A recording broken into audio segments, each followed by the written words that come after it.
Hello, everyone.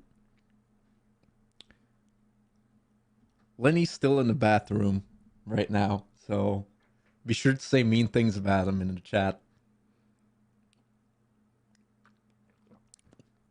Because then you can see them when he gets back. But yeah, I'll do my final little warning. I am live, right? Hello?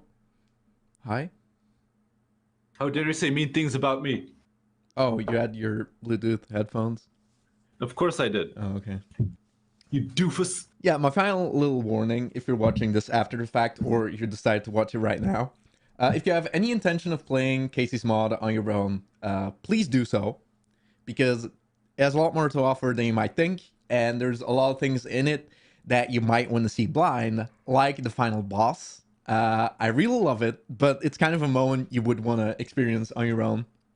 I'm going to show you literally every little unlockable that's, well, this is my complete save file, so I'll show it all, everything that's potentially unlockable in the mod. So if you have any intention of playing it yourself, please do that, and don't watch this stream, only watch the previous stream. Because yeah, I'm going to do a run with everything unlocked, and I'm going to show the final boss, and I'm going to show all devlogs. Oh So boy. there we go. Here we go indeed. Well, not every unlockable, including items, because I never unlocked those items. But it's not a huge issue, I guess. All right. So in the unlocks menu, I'm only gonna show you the devlogs because the other ones I can just show on the starting During the game. Well, the cards I could. Maybe I could just talk about them when they show up. There's actually a bunch of unlockable cards. Yeah, let's start with the devlogs, I guess. So we saw 1 and 2, I think. Yeah, 1 and 2. 1 and 2. I'll give you a little refresher. So Basically, like every time you beat a run, you get an entry. Yeah, an entry made by Kaycee. Yes. So it's just basically like, yo, what the fuck is up with this game? Weird stuff is happening. Like, oh, the angler dug up something real glitchy. And then the second one, she's like, what? Now that she's in 3D, this doesn't make any sense. And also, it seems to be localized entirely on one disc. Now, okay.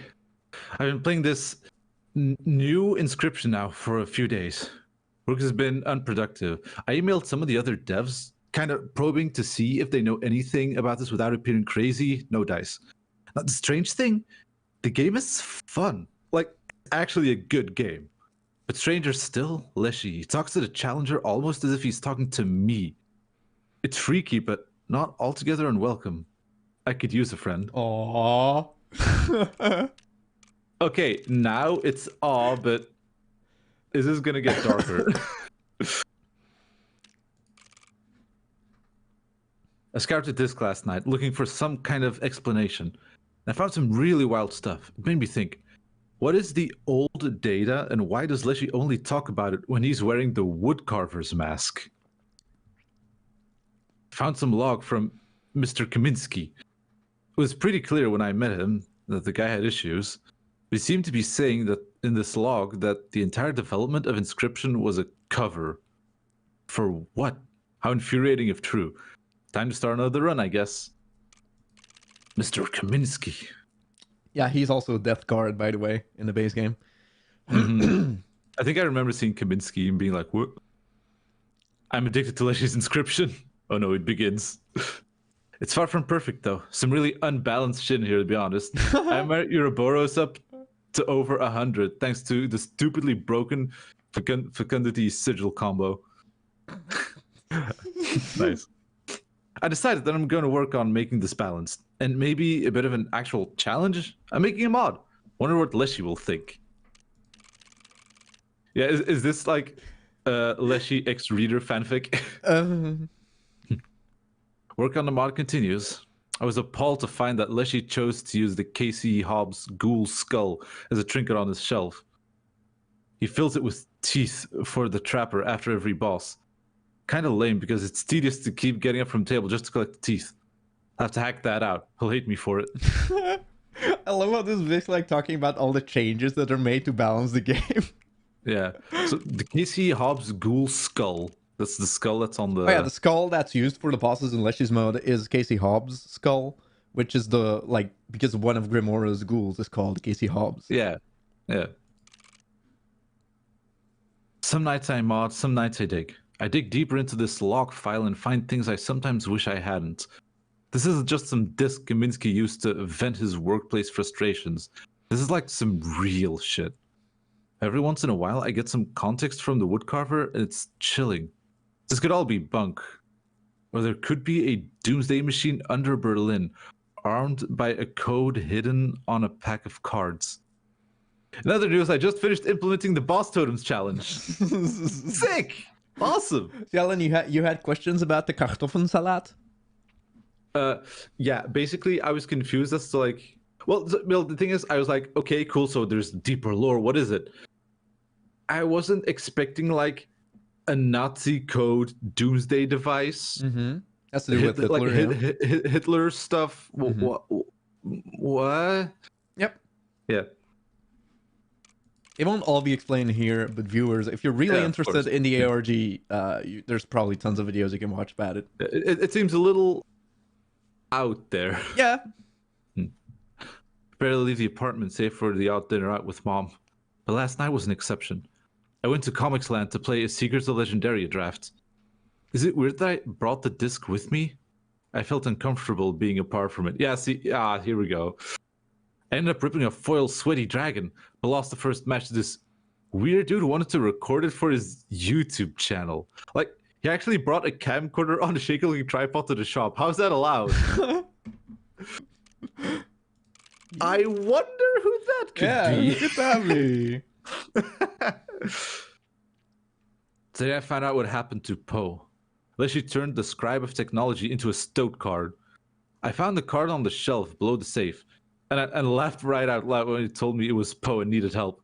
I handed over to Leshy, who was less amused. Guess this is the fate that the other scribes met, though I haven't seen him yet. And that's why you start with Poe in your deck, because Kaycee got it. Yeah. Last night, I brought the disc with me to a walk around the seawall and was this close to just chucking it out into the water. If I'm right, the Karnoffel code is still out there, and the machine is, incredibly, still ready to accept it. Destroy the disc, no one finds the code, and no one can blow up half of Europe, right? But I saw an otter, which made me think of Leshy. Maybe we need the code to disarm the machine. Could that be right? I can't be sure. I went home. Oh yeah, also, that was also a thing. Like, one of the game devs who worked on the game is literally Satan? Yeah, well, yeah. But why? Because ARG. You can do an ARG that's like creepy and oh, there's deep lore without going literally Satan. Well, Hitler and Satan. I mean, yeah. Feels like there might have been a shark that jumped at some point. No. If I'm being honest. Oh, Data Corruptor. For any quality concerns, please contact Kaminsky Data Storage, MFG. Uh-oh. Now what's the last one gonna be? Call from Mr. Kaminsky at 9:45 p.m. What the hell is wrong with this guy? He wants all the sample discs back at the factory now. What does he know? Nah, tick mass, he kept saying. I'm done with all of this, but I can't bring myself to destroy this disc. I'm sorry. Got a little wooden box, and I'm gonna bury it with the disc inside. I'm writing the chords down, and who knows, maybe I'll burn them later. Leshy will thank me. The world may not. Goodbye for now. Not tick mass. Not tick mass. Yep. Not tick mass.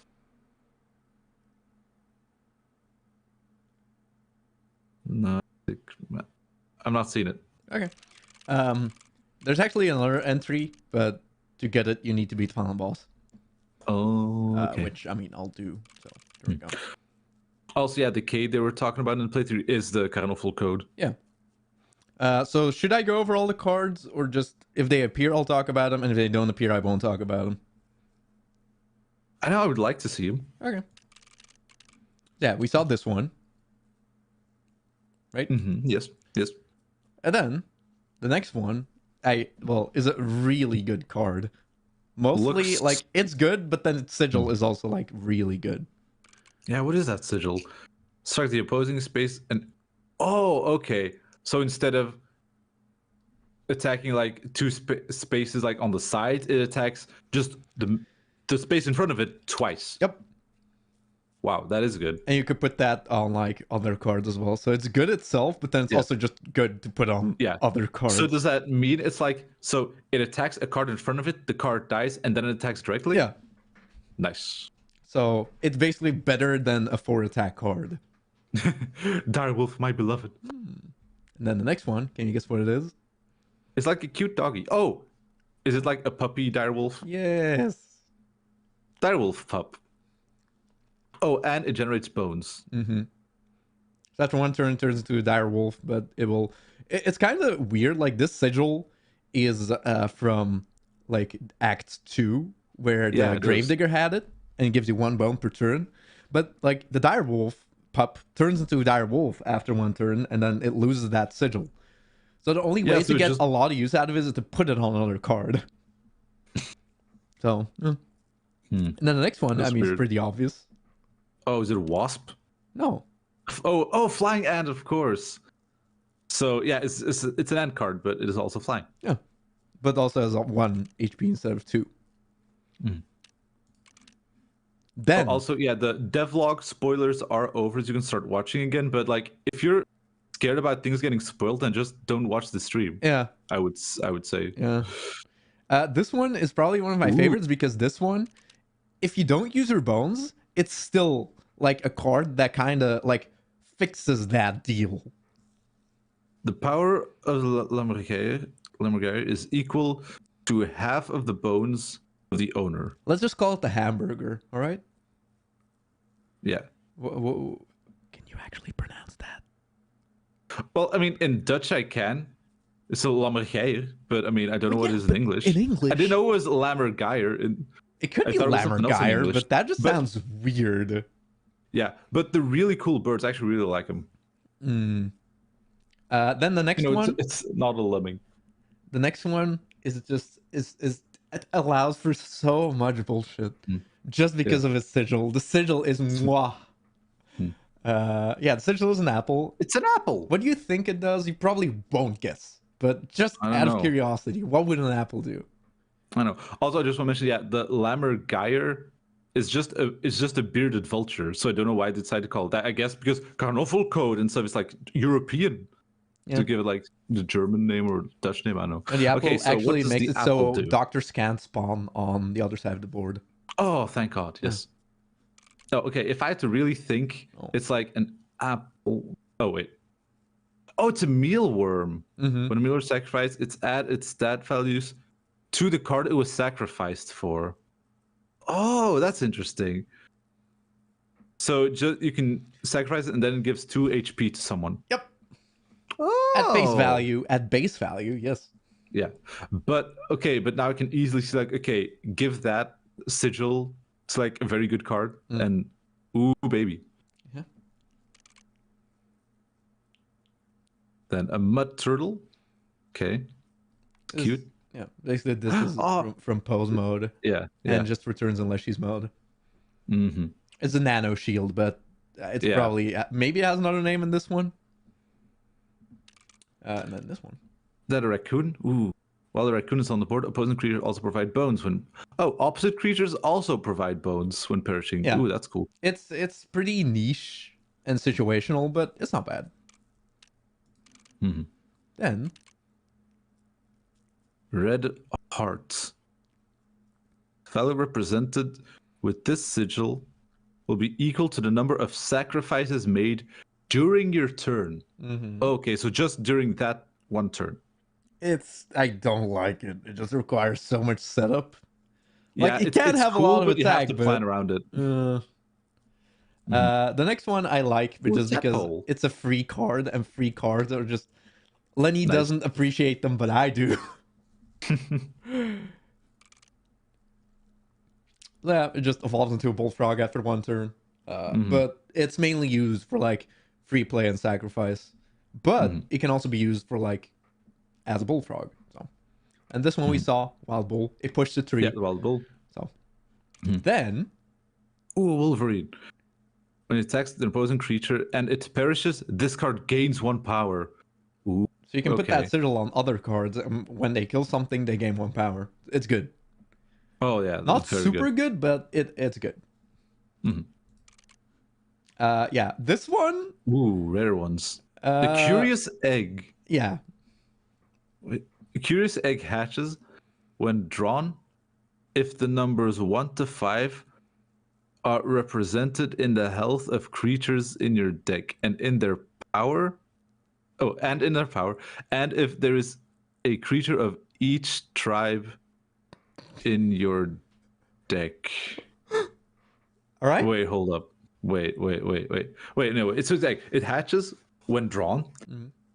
If one of your everything deck- is in your deck, basically. yeah, if one of everything is in your deck.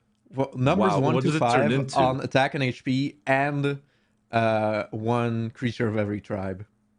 Okay, that better be like the absolute best card in the whole game, because that's like a whole lot of bullshit to It hatches be able into to a actually even Hydra, use it, so which I assume is good. it's good. But even itself, it's not horrible because it's only 1 bone to play, and then you can sacrifice it.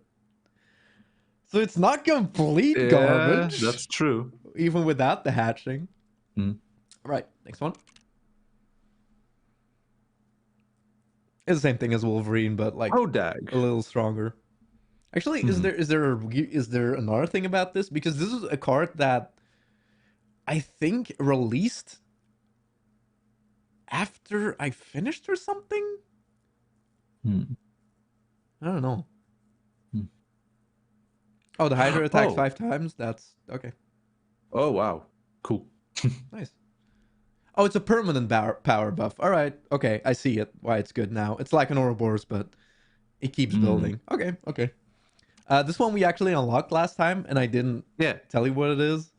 What's with the red eye? It's weird. I don't Why even is know he what angry? it's called.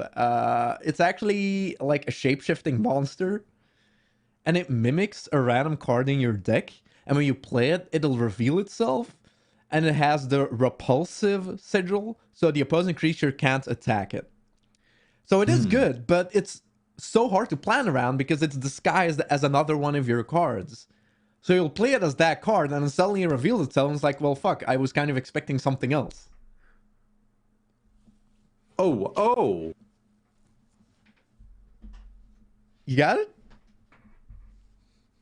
So what is there actually no way of telling on the card in your hand if it's if you pick it from Leshy's chest as like a card, you'll have a red eye, so you know it's in your deck, but you won't know when you'll play it. which okay, that is weird. Yeah, the only thing that can actually kill it is a card with thorns, because no other thing can actually attack it. Yeah. Okay, then the next one. Was that mosquito or something? Pelt lice. I actually don't know what the deal is with this one. Like, all I know about it is It's 4 blood. if you play a pelt, it'll get drawn from your deck and autoplay. Oh. So it doesn't even need to be in your hand. And also, if it's in your deck, the trader refuses to trade with you. Oh, really? So it does not look good. But again, I don't know. Maybe somebody can be like, I guess for its sigil, you can then put on something else. But yeah. This seems like a card where the modder was just like, oh, that'll be funny. That's a fun idea. Yeah. Like, oh, you have a pelt and then you have lice, but then I also can't actually sell the pelts. Like, oh yeah, that's funny. And that's all of them.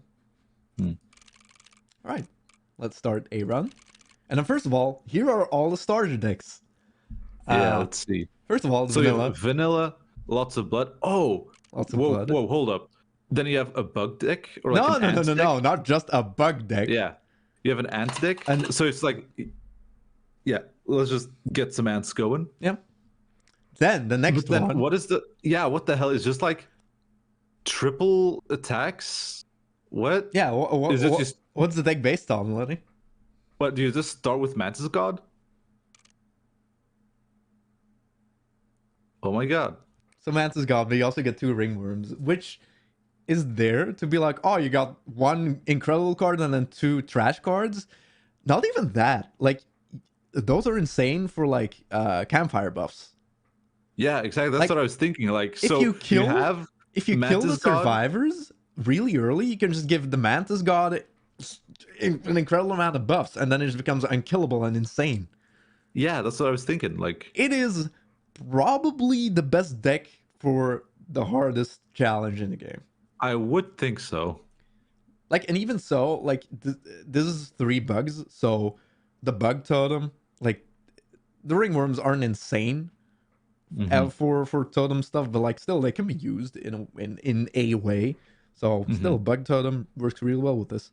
Yeah, like Then that deck is basically just whatever you do in the in the run, it is all just to support Mantis God. the Mantis God, Yeah, well, and that's just what you to try make to do. sure that Mantis God stays in the game and just gets better. Yep. Then Than a deck where everyone's sleeping and sleeping. no, sleeping, swimming. I mean, You're like sleeping, Lenny. is underwater. Actually, that one So card wasn't in a card unlocks. That's weird. well, yeah, that's the thing. I was very confused because is that like an octopus? Was squid? What? Yeah, so you get 2 kingfishers, and then also I think it's called the Kraken. And what it does is basically that sigil is just a recolored waterborne sigil. It'll go underwater on its turn, on the first turn, and then next turn it'll come up as a random tentacle card. Like one of the 3 tentacle cards. The card tentacle card, Oh, the bell tentacle card, or the what's the last one? The mirror tentacle card. oh, So okay, weird. yeah, it's weird. It's not. This is probably one of the weaker starting decks. But like the next one is my least favorite starting deck, which I mean you can see what it Wait, was is. that bones? Yeah, based on bones, and you know, I don't know. It's harder Yeah. to get bones to work. Mm-hmm. So just like yeah, gather bones and then play things. But yeah, the mirror tentacle is it mirrors the attack power of the card in front of it. So it's usually not good at all. Yeah. The bell tentacle, basically, if you play the Kraken, you always want to play it on the left because that's where it turns to the bell tentacle. It have the highest attack power. Yeah, by the way, Lenny, the bell tentacle just depends on how close it is to the bell. Oh, If it's all the way on the left, it's 4, and if it's all the way on the right, it's 1. three. So it's 4, And then 4, three, 3, two, one. 2, 1. So you always want to play the Kraken Okay. on the left just in case it turns into the bell Kraken. Mm-hmm. Yeah. Then the next one is also a really solid one. What is that?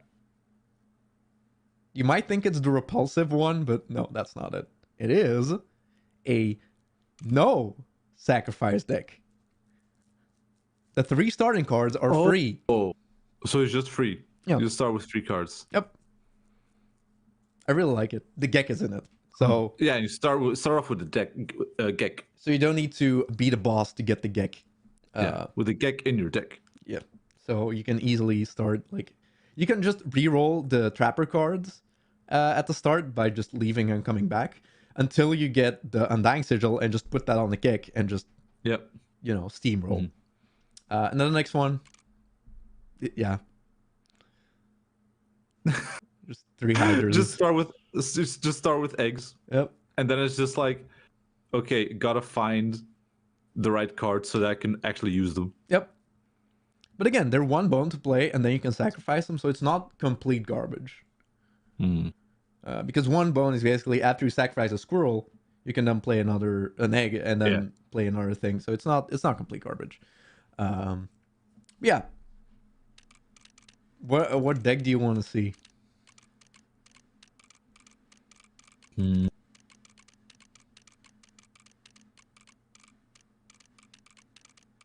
I don't know.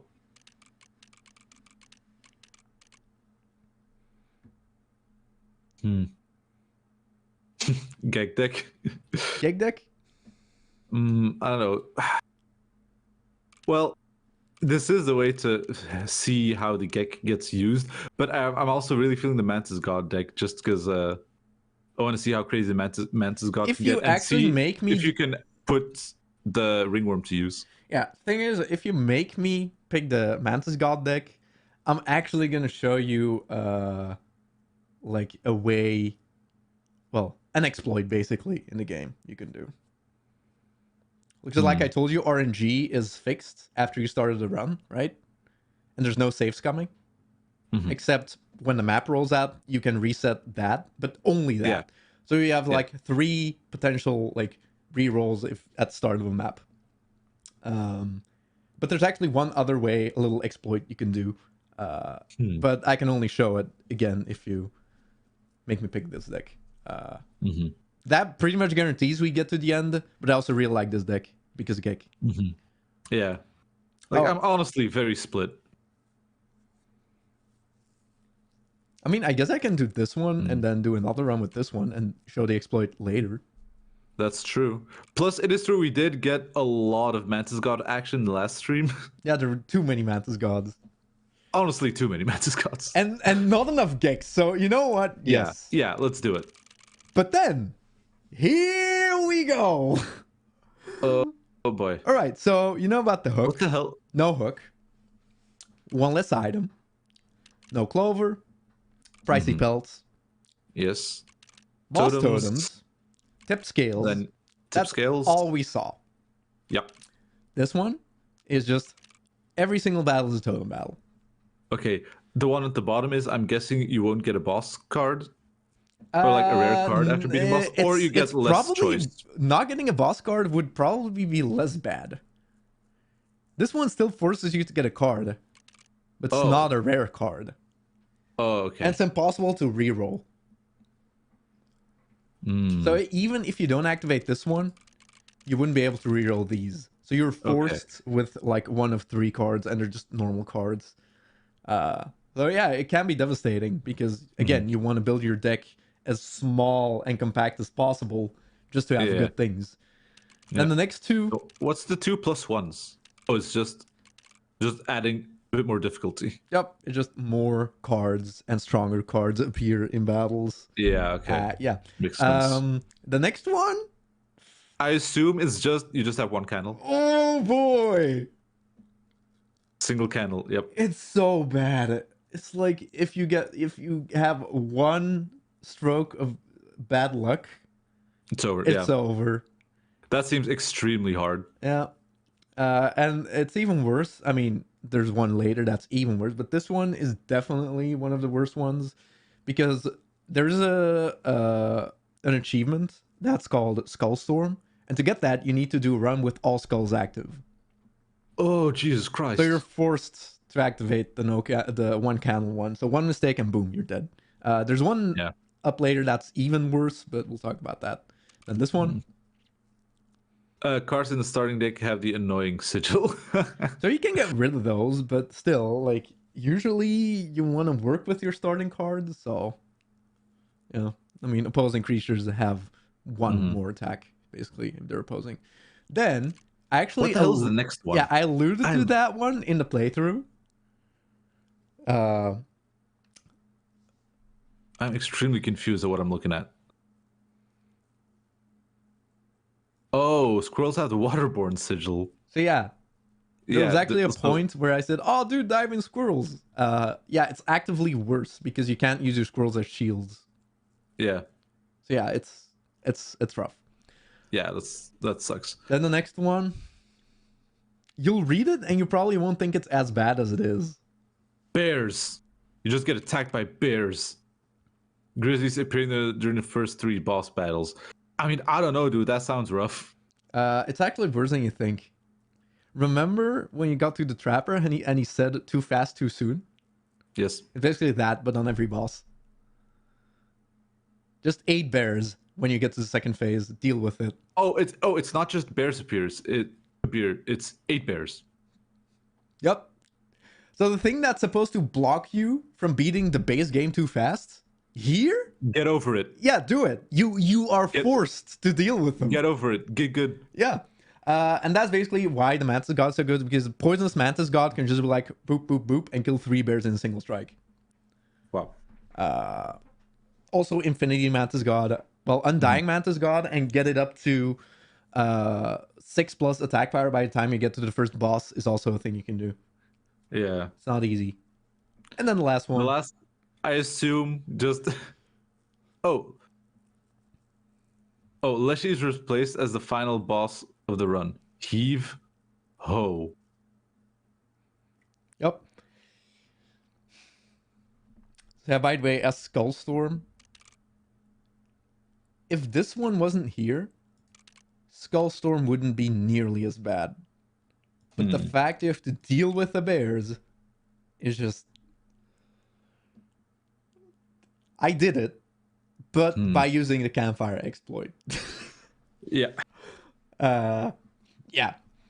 So I don't think I'll activate any of these. And I'll just do the boss to show it. Yeah. And then later, in another run, maybe I'll show a couple of them. And then we can try the Mantis God with the exploit and see how far we get. Yeah, any guesses what the final boss is?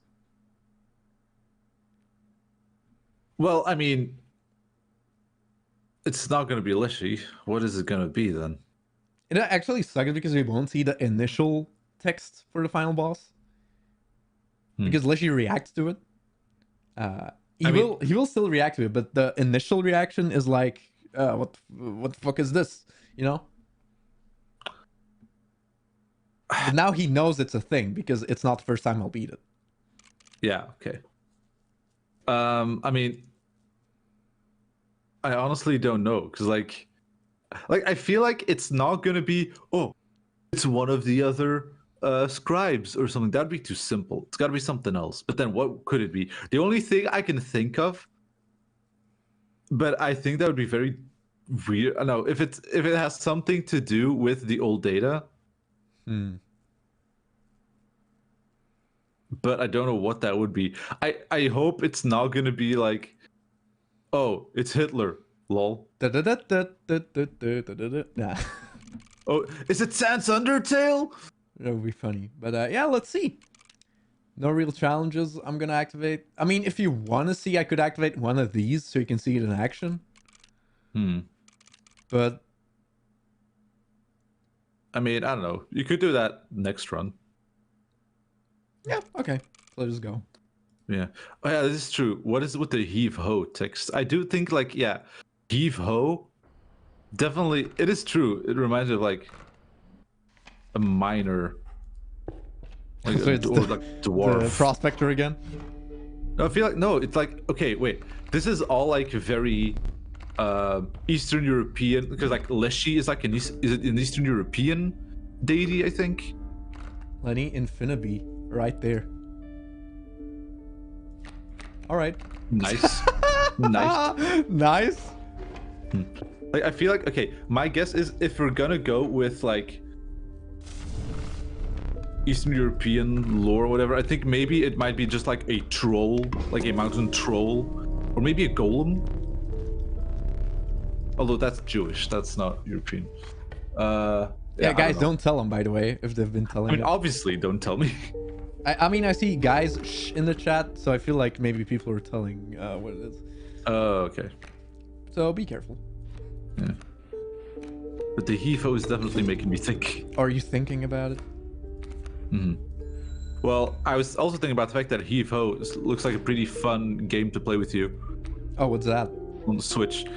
It's just like a game that's made to be like co-op, but like, you know, co-op where you fuck each other over. Oh, not where you fuck each other? No, we do that enough already. Yeah, that's true. No, it's we're family, by the way. Don't make it weird. Yeah, incest is bad. So it's like basically you're just like a guy with very long arms, and what you do is basically you can swing around and grab stuff in levels, and then swing, grab another thing. And so you have to like climb your way to a goal over like large pits or whatever. But then, of course, you know, I can grab you, and then we swing, and then I fling you off, and they have to grab something else, and they have to catch me. Like, All right, it's like Lenny, one of those weird games where a lot of dumb stuff can happen. grab the ringworm and go For to another one? and go to the. What do you mean for another one? Oh wait. Oh no. Yeah, we didn't go for Grab the the ringworm Mantis and go to level. the fire, or reroll and try to get another thing. Like I want to go for bugs because I mean the bees are going to be insane that way. Yes. Or do you want me to show I the feel ringworm like thing? seeing ringworm, I'm like, do it. Okay. We'll go to the campfire then. No bug totem. Oh yeah, Pikinuku is also a game that I was like, oh, that might be fun to play Cool. with Fat Guy. All right. Oh, nice, perfect. Ringworm. All right. Keep it right there. The creature could be more powerful. I'll push my luck. Oh, it's stronger. Hey, do you want to see should I show you the exploit now? Oh. Can you... Oh, can you just stop now? So the thing is, And right now I know that campfire is safe. And the RNG is fixed. So I can just give it to another card. oh yeah, it's because like yeah. I mean, So now you know you can buff a card twice. maybe I'll just give it to the ringworm anyway because I don't want to be cheap about it. But I'll show you like right now. Yeah. It's the same thing. And you can give that to any card. So the thing is, if you have ringworm, if it gets eaten, good, because then every other campfire is safe. If it doesn't get eaten, reset and give it to another card. Yeah. It's really cheap. I kind of don't like it, so I don't use it in my regular runs, but I did use it for the Skull Storm. Because like there, you really need everything you can get. Yeah, even if the ringworm doesn't get eaten, like now, this isn't a bad one blood card. So, you know, now it's just a decent bug. And that's why the ringworm isn't complete garbage. Another skink. Skink is gonna attack the tree. Oh. And the Gek. There we go.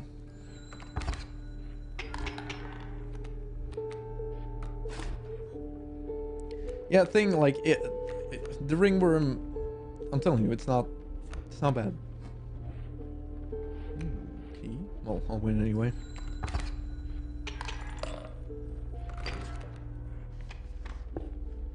Oh, I'm forced into a trapper. That's too bad. I don't know if I have that much money. Oh, well, I guess if... Oh, good. I'll get 2 rabbit pelts and try to show the combined. Oh yeah. Yeah. That's fine. Although I don't think mushrooms can actually appear on the first map, so we'll see. Alright, infinity bees, so this is insane, and I've pretty much won already.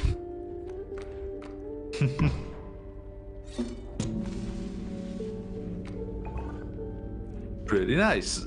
Yes. Oh, look, fire. Yeah, I'm definitely going to try for a bug deck and try to get a bug totem. And that's another thing.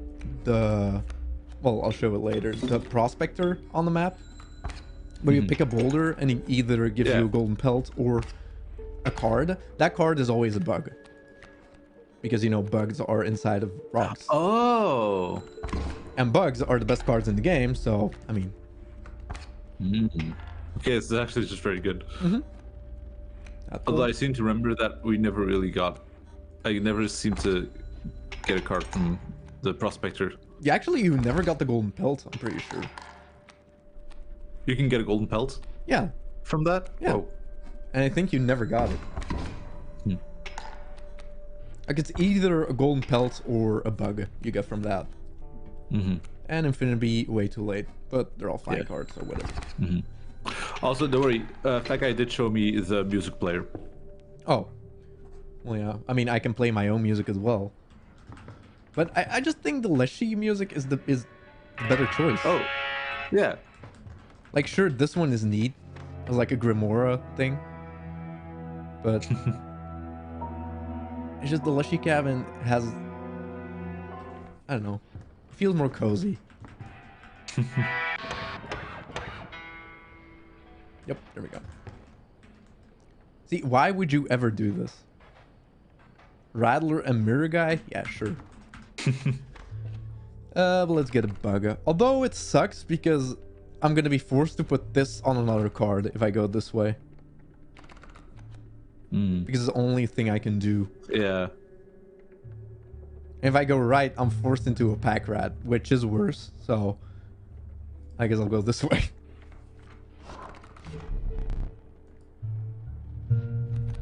I like me a gamble. Holy shit, dude! Oh. All right. Yeah, it's a random bug with an extra sigil. So you got Pants Mantis, I got infinite 3 blood. One is better. Yes, clearly. So yeah, diving evolution on. I mean, at this point, the ringworm, I guess. Why not? I mean, yeah. There's nothing else you would put it on. I mean, I could put it on the rabbit. Then the rabbit gets 1 attack and 1 extra HP. Yeah, now my ringworm is good enough that I wouldn't want to, like, delete it anymore. Oh, man. But yeah, Lenny, like, right now it's not a bad card, so I don't want to delete it. Like, you're the guy who was always like, oh no, I'm not gonna risk this, I don't want my card to be gone. Yeah, I know, but like the whole reason we got the... Well, yeah, but then it became good, and now I don't want to delete it anymore. If I get another one, maybe.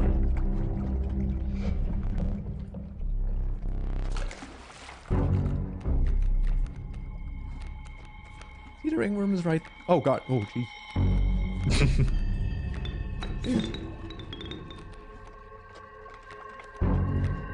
And little Gek. Like, even base Gek, just a free play. You didn't appreciate it enough, Lenny. I know. I'm sorry, Gek. I apologize. Do you? Well, yes, because I love geckos. I want Elden one. Ringworm. Elden Ringworm. Oh. See, Lenny, Elden Ringworm. it wouldn't have been smart just deleting that card, you know. But now we are not in a good position.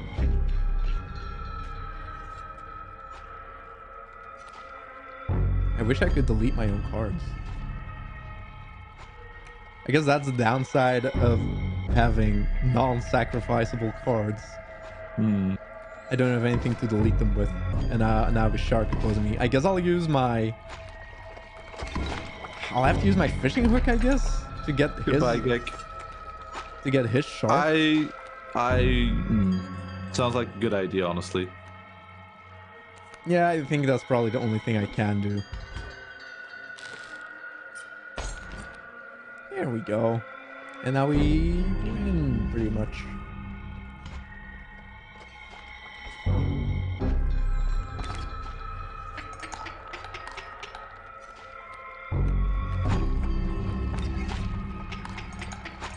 I guess I'll pull my tooth just to get money. Not that I'm gonna use it, but... Oh, there he is. Oh, actually, that could have worked. Just get infinite bees and infinite defense. Oh well.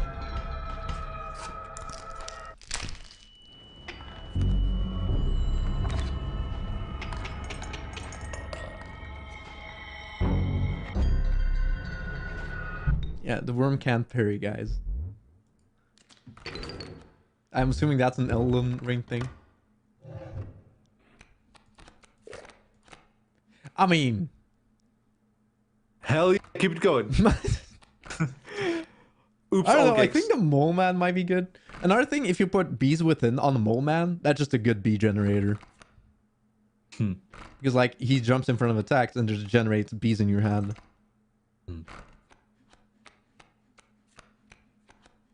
Gek or mole man? 100 Geks. Fine, jeez. Probably would have picked a mole man myself, but you know.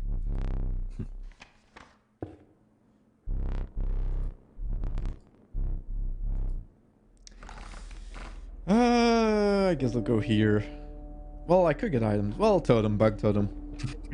Focus on the bugs. Again, this is just a good thing to just get nothing and keep your deck consistent.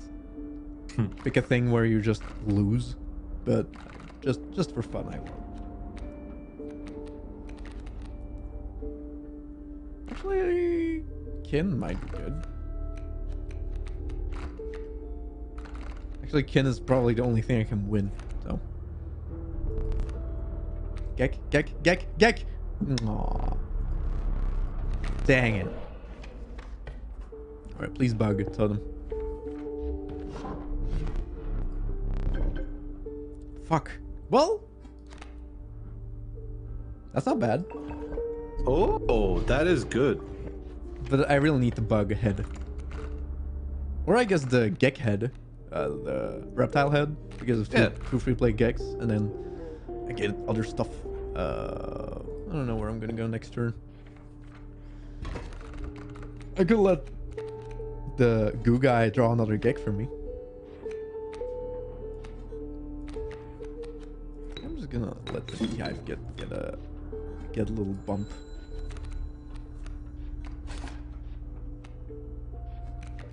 Also, I love how in the playthrough you got infinite bees and still didn't appreciate what they did. Because like right now, it's just like place. Oh, it's back in my hand. Oh, let's place it again, and you just keep sacrificing it. It's it's so fucking good.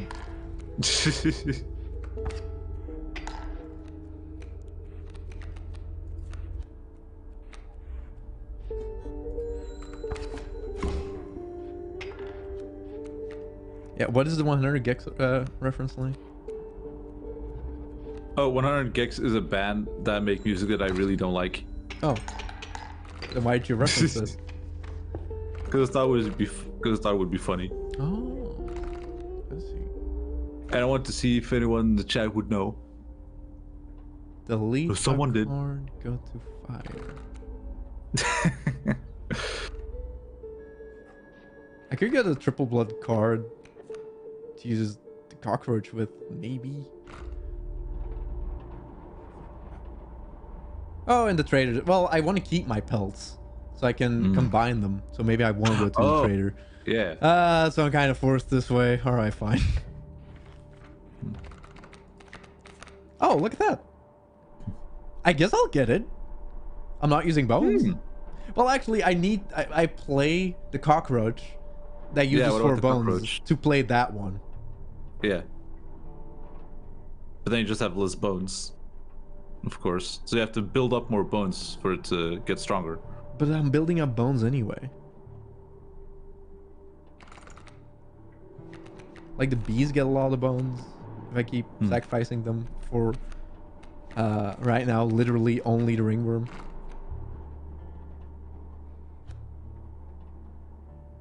I can't put the cockroach sigil on a card. It already has an extra sigil. Clover time? Yeah, it's worse. Yeah. Oopsie daisies. Fuck you, Lenny. What? I didn't tell you to use the clover. Oh yeah, you did. I was just reading the chat. Hey, don't delete your messages when you're wrong. It's not like I can do that. I could delete the Raven Egg. Wait, actually, can I play the can I do the cockroach, and does it take that into account, or does it have to be a go? I would assume that it has to be the goat, because you're still sacrificing a cockroach. It's not the blood worth. It's the fact that it's a goat. Because goats are a thing you sacrifice in rituals, not cockroaches. Yeah, but it's a worthy sacrifice cockroach. I don't think it's a worthy sacrifice. It's still a cockroach. Has to be the goat. Has to be the goat. Fine, I'll delete the Raven Egg. It's dumb. I hate ravens. I should have gotten the hamburger, Lenny. Now we got a 1 bone thing. Oh, I can get the bug thing maybe right there. I mean, a cockroach isn't bad, but like, there's better ways to use it than this. Yeah, what person would like a cockroach as a sacrifice? I don't know. You tell me. The Kaycee is gonna kill the rabbit. Oh, the Kaycee shouldn't have killed the rabbit. Oh, it won't. Oh yeah. Oh it no. won't. Cool. Awesome. And that bee is gonna fly over that ice. See, if you play your cards right, I'm telling you, Infinibee is probably the most broken thing you can do. And it's really easy to set up, honestly. All you need is a beehive and like a cockroach. Mm-hmm. Oh, I won. See, I didn't even have to think about that. I'll go to the wood carver and try to get the bug head. Okay, now I'll re-roll. Definitely. What is with this fucking garbage? Stop trying to give me things. The game really wants you to try to cuckoo. I know it's fucking dumb because it might be like, I hate RNG and I hate the fact that it might spawn a raven egg on the other side. Oh no, definitely. I would also never use it. Fine, raven it is.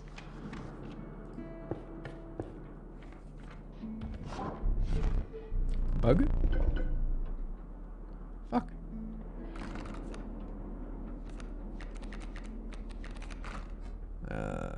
Oh, I've Jesus Christ, wood carver. Why are you so bad?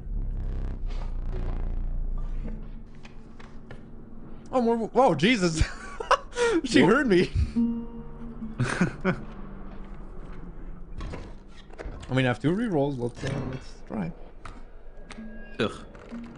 Stinky elk. They're gonna stink up my bees. Now that is annoying.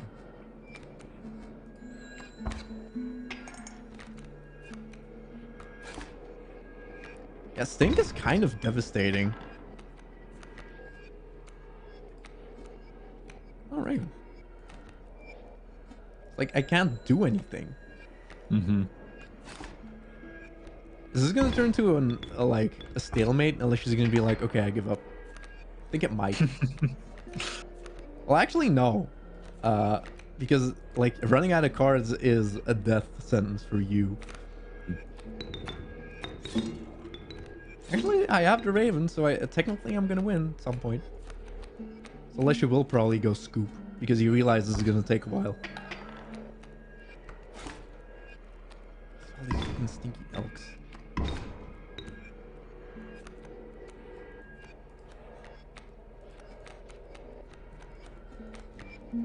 Yep, this is sure a battle.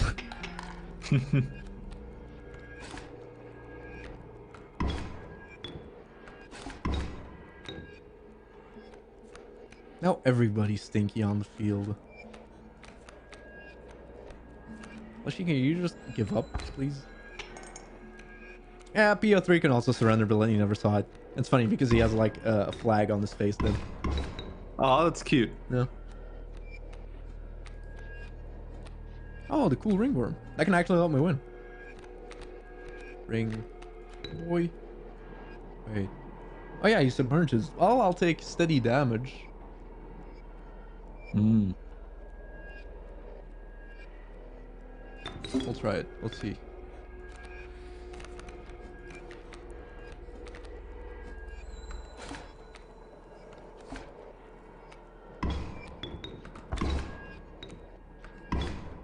Leshy, please give up.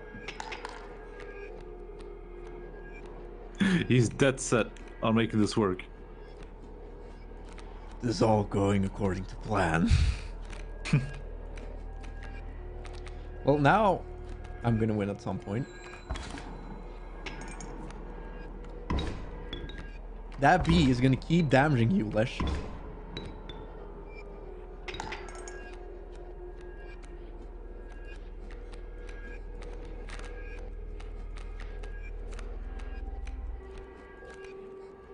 I could also play the beehive again, but no. We have enough bees for now. For now.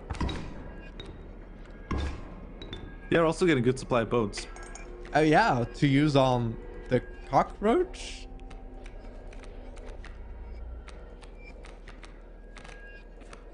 It's getting hard to pick my cards.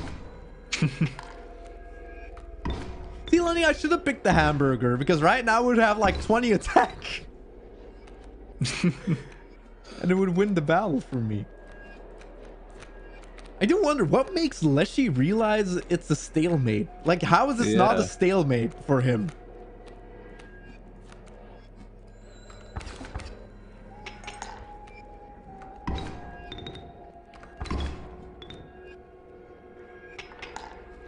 Like, yes, I am gonna run out of cards at some point.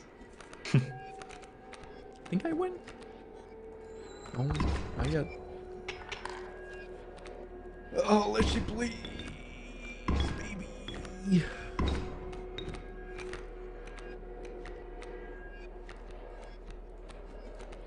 Right at the final turn, he's gonna go like, all right, fine, scoop.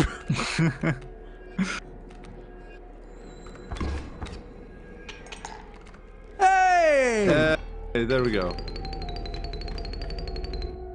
Yep. And we didn't even get to starvation. Oh, you know what that is? Yeah, I saw it in another in a playthrough with someone else. But I don't remember. It's like just you get like cards in your hand. That's like starvation, but I don't remember what it does. Well, you remembered it completely wrong, so maybe that's for the best. Oh. Oh.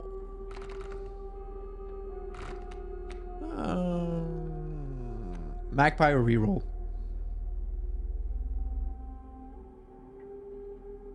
I would say magpie. Okay. I guess if I get the bug head here,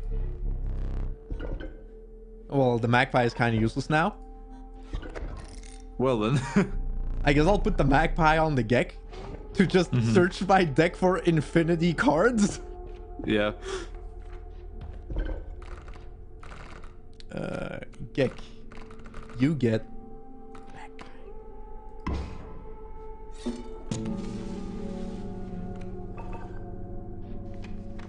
All right. And maybe we'll see starvation, but Counter Slime will also explain it. Oh no, yeah. Starvation enemies start to appear. Yeah. And they're repulsive, so you can't attack them. So you just are pretty much guaranteed to die. Oh. Okay. After 4 turns, the board will be filled. Yeah. Like, you can steal them with the fishhook and stuff, but, I mean...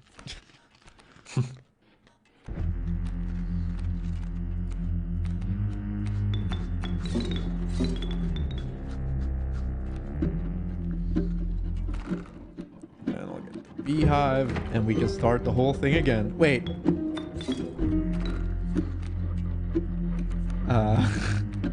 Yeah, I'll get this. Ah, and maybe we can search for another card then. Alright, let's take the pelts.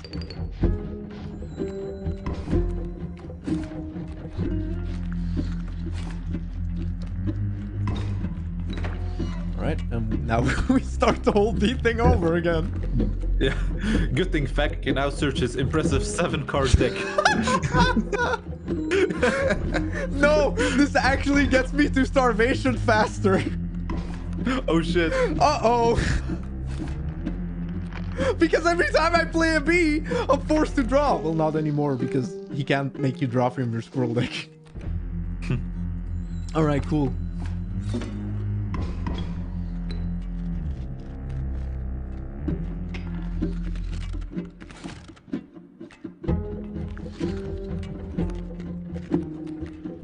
I guess starvation is your worst enemy when you do the bee thing.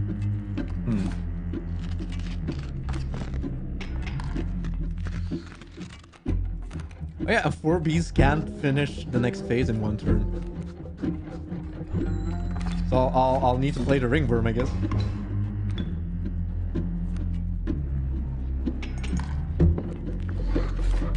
Also, I do like the fact if you have pelts in your deck, it's actually totally possible to pick all of his cards, and then he's just defenseless on the next phase.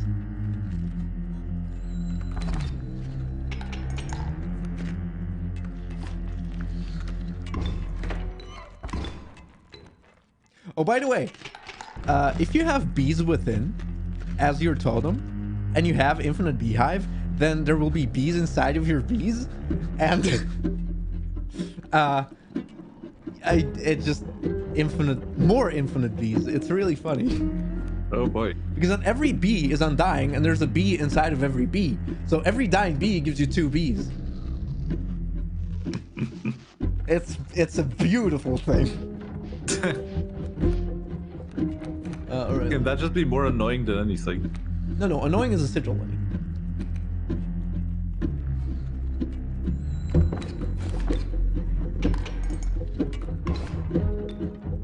I'm gonna try to get another pelt in my hand. God, this is so obnoxious. Help!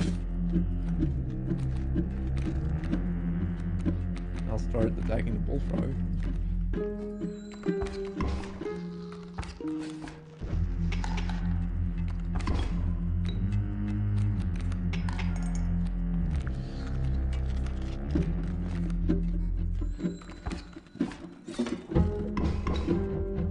Wait.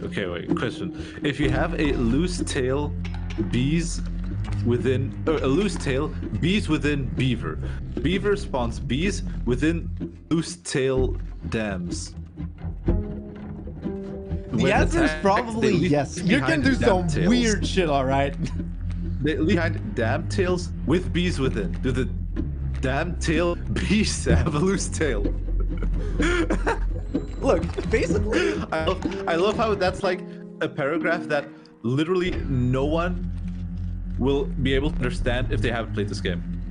But the thing is, like, yes, if you think about it, a lot of weird shit can happen in this game. It just usually requires so much setup to be able to do. How many bells do I have in my hand? I mean, I'll definitely, like... Whoop.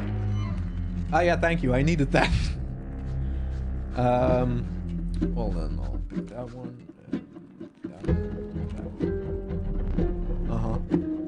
Wow. So you see, my whole bee thing is that I never sacrifice anything. So when that red heart comes in, it'll have 0 attack. Yeah, alright. Hey, look at that. Bees, baby!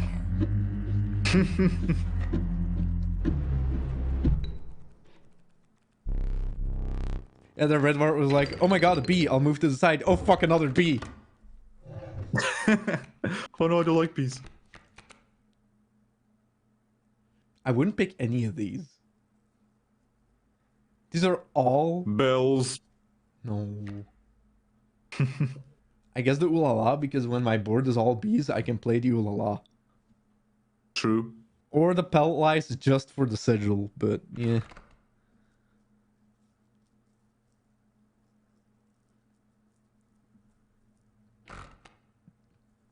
I'll take the Ulala.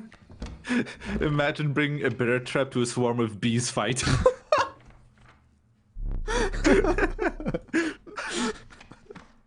Ever used the douse secret ability? I mean, isn't it when its bells are striked, it'll attack?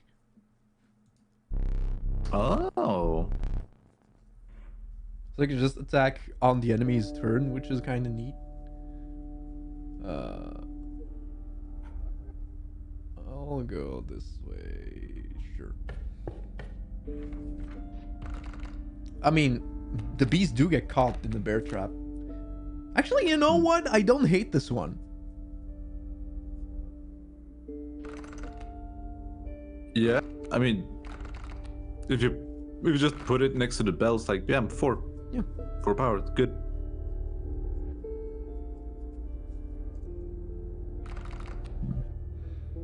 Oh, if you have an ant queen with a dam builder sigil and the 3 and you blood play totem, it, you get 3 dams ants in your hand because the dams will also have ants in them. Yes, it's funny. The dam. No, the dams that the queen builds are counted as bugs for some reason, and you can sacrifice the dams for 3 blood. No, that's not true. No? No, that's not true. Oh. You can't sacrifice dams spawned by the queen. Even if they're worth 3 blood? Oh, no, then you can. Well, that's what they're saying. Oh, yeah, then you can.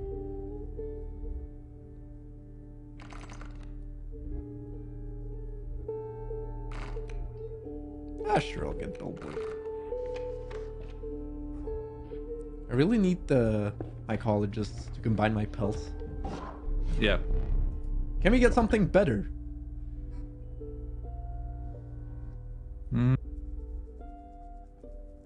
you see, every time a bee dies, I get 4 bones. Okay, listen. You know how the game forces a 1-blood card in your hand at the start of the battle? If I never get another 1-blood card, I'm forced to get the beehive at the start of every battle, which I can then play, start getting bees, start getting infinite bones, and just do bone stuff. Okay, so we're suddenly gonna shift to bones. Why not? If it's true that the game forces a 1-blood card in your hand, And if that's the only 1-blood card we have. yeah, sure, now why not? it is stupid that we skipped the hamburger bird. Yeah, it is. Maybe I'll find another one. Yeah, Undying Bone Bees. I just get 4... I get 16 bones every turn. Because they all die, usually. And then next turn, I'll just replay them. Yeah, okay.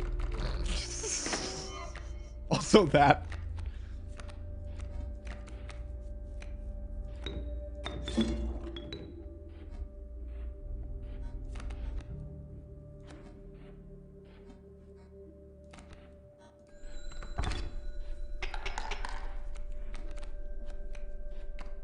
Yeah, and the cockroach does pay for itself. It's true. With the 4-bone thing.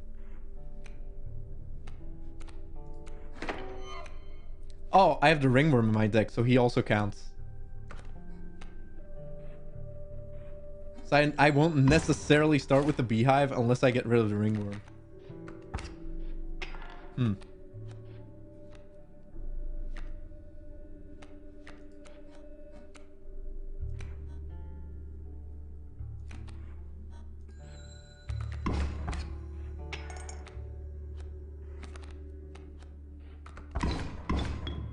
How many bones do I have now? Is it 4? It is 4. Yep. Good. So I don't need that. And I'll just get another card. Because now, like, I get the 4 bones back, I can just play him again. So now he is really good. Finally, I understand the power of the cockroach. Well, nah, it's fine. Well, let's look at those bones. Oh yeah. Oh no. Fuck, I'm dumb. I forgot the cockroach was a 3-blood. Whoops. Anyway, I win, I think. Yes. You have the ulala. Of course you would win. I mean, not necessarily. Also, I love how I keep dancing around the trader. It's like, no, I want to combine these spells first. Stop. Stop enticing me with your trading ways. Oh my gosh, the hamburger Lenny. Oh my god. Let's do it. The boy is gonna get too strong, Lenny. Mycologists. And more trapper.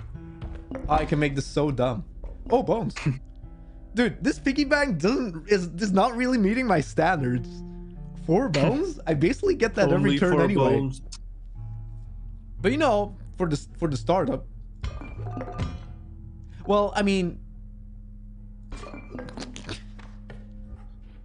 Okay, let's go. I don't know if I'll do double golden pelt.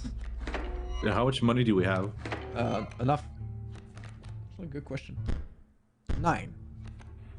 Well, pricey pelts isn't in play, so actually I can play the Ulala this turn if I get my bones, but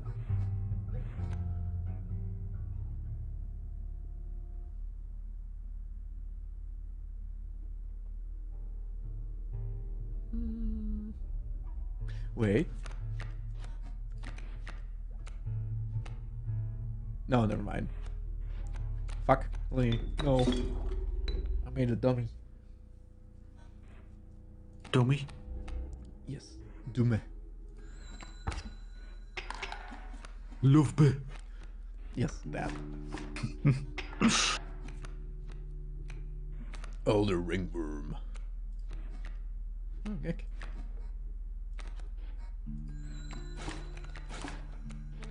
That guy. Oh god, stop. Oh, it's a hamburger, but it's not good at all right now. We can get there. Actually, well, this row will die, but that guy will come in. I guess we're fine for now.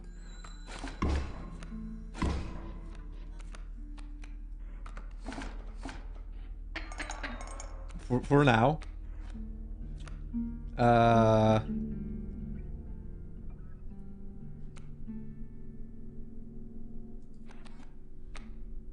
guess I'll do it like this, and then play the hamburger to get more bones. That's a good amount of bones. Play it there. Then I can play this. Then I can play this.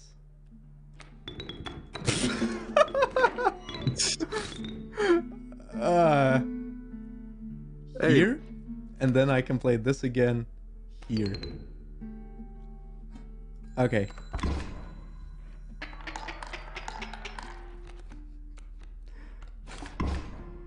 See, isn't this fun? Woo! Did you see those bones? Dude.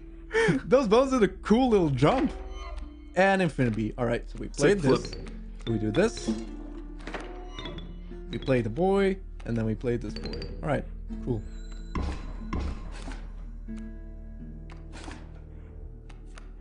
Yes, give me more bees.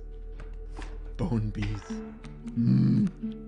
Dude, imagine if my board is full of bees and then I played Ooh La La. Can you just imagine all the bones appearing? Oh god. I want to see that happen. Wait, actually, I'll just...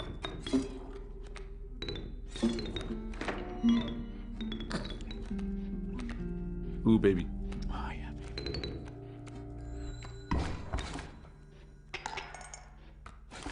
Like, how have I had an Ooh La La on the board for 3 turns and not one yet?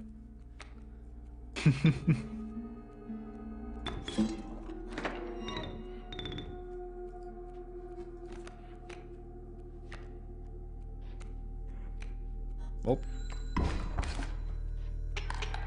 Ooh, that's gonna be good overkill.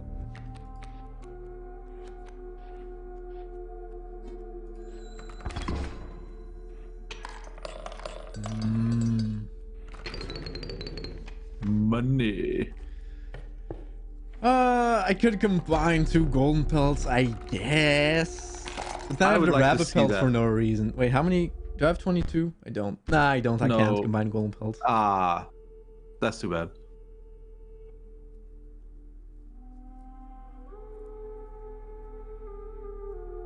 Wolf pelts? Well, thing is, I think it works for 1 set of pelts. So, I'll explain it once it happens. I might be wrong about this, but I'm just gonna get 1 rabbit pelt.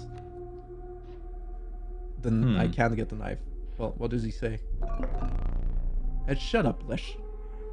Bye. Guess that overkill wasn't necessary. Anyway, oh, more mycologists. Can I combine the bees I will inevitably get? And will they then drop 8 bones? Alright, so watch this, Lenny. Do you know what it does? No. Okay. Don't think so. Nice. See, now it's basically a wolf pelt because it has 2 HP. Isn't that good? Don't you like that? Nice. Yeah. I think like, I mean, I would guess that it's a rabbit pelt, but it's like 2 rabbit pelts in 1, so you can use it to get like, I don't know, like maybe you just get cards, but rarer cards or something. No. Or maybe have an extra sigil or something. Well, we'll look at it.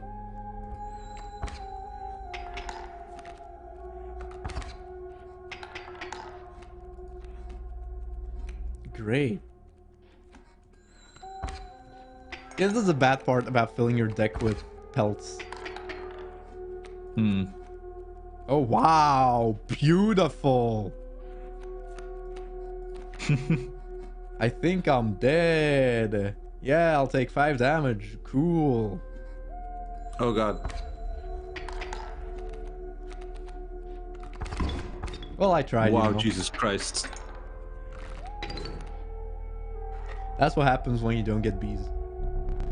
I know, right? Very sad. Do you even have anything else to combine? To combine. Like you have two more rabbit pelts? Yeah, that won't do anything. I won't. I'm not gonna do that. I could combine the Gex, I guess. But then, like, the whole point of the Gex about putting the Undying on it is kind of pointless. Yeah, exactly. The one thing is I could get a random card here and try to aim for a sigil to put on something. But then I'm also forced to pack rat because my items are full. And I don't like that. I don't like the pack rat. Yeah.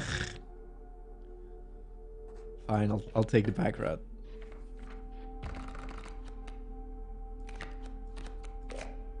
Oh! Alright. Gek it is. Lenny, our Gek is now insane. Our Gek now kind of does what the bees do worse, but I mean, it tries. So here you go, Lenny. This is the Gek's destiny. Beautiful. So now that's Infinity, but not a bee.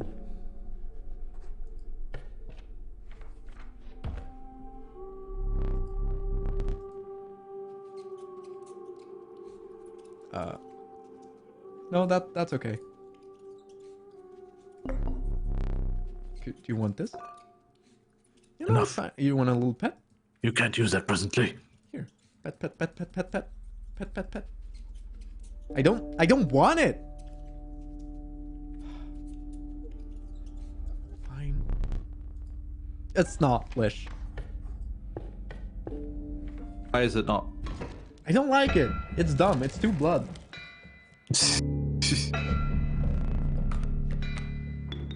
Oh, you're not gonna voice the prospector anymore? Here we go!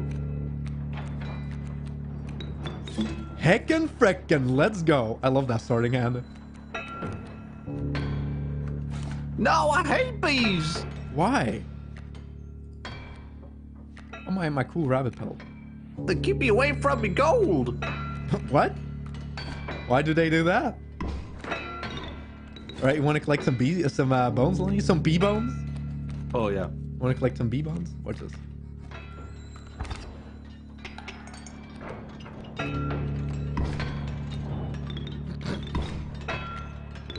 At some point, I'm gonna draw the hamburger and it's gonna feel so bad. Yep. Oh, is it Lala?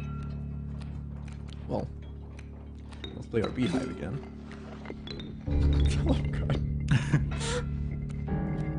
It's just The bones pile is upon getting nice. bones upon Nice bones, size. Lenny. Oh, it's a bear. Oh no. All right. Oh, there's a hamburger. All right. Looks good. The board is just filling up. Oh no. I think I might win the next round with a hamburger. Oh, hey. I think so as well. Wait, hold up. What if I... Where's my beehive? Where's my beehive? There it is. Right, all right. So then I place a bee here. And I place a bee here. And then he's gonna pickaxe them and give me a couple of bones for that. Ah, nice.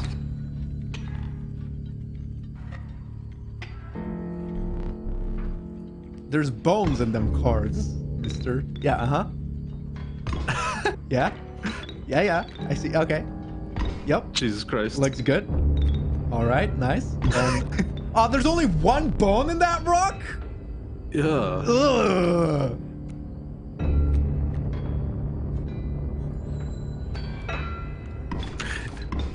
It's getting kind of difficult to see the bell from behind that huge pile of bones. You like reach over, like. Wait, let's get a couple more bones. A couple. All right. A couple. Just a few more bones. Yeah. You can never have enough bones. Just a few more bones, Dan. Like, humans have like 200-ish bones in their body. I think we could get to that amount over here. Okay. Now, hold up. play this. Get a couple of bones. Oh, I wonder at what point the game is gonna start to like slow down. get a couple of bones. All right, and I'm gonna play this. I know, my shit's fine. All right, I'm gonna hold up. No, we're never getting off Mr. Bones vibe, right? I'm gonna play a B. Hold up. We're in there for the long I'm haul. playing this. All right. Okay, get a couple of bones. Look at it. Okay. Then we play the bee, and we play, play the beehive, get a couple of bones. Oh, yes. Okay. Then we, we play the bee. Then we Yes. play the pack rat. Yeah. I should have gotten bones from my bottle. But that's fine. Then we play that. Yeah, I know. Then we play the bee. Then we play the hive, get a couple of bees. A couple of bones, I mean. Okay. The bones are falling off the table. Then I guess we'll have to. We're forced into the hamburger. If that gold wasn't there, I could keep it going. But fine, okay. I'll play the hamburger. Okay, what's the number gonna be? Show me the number.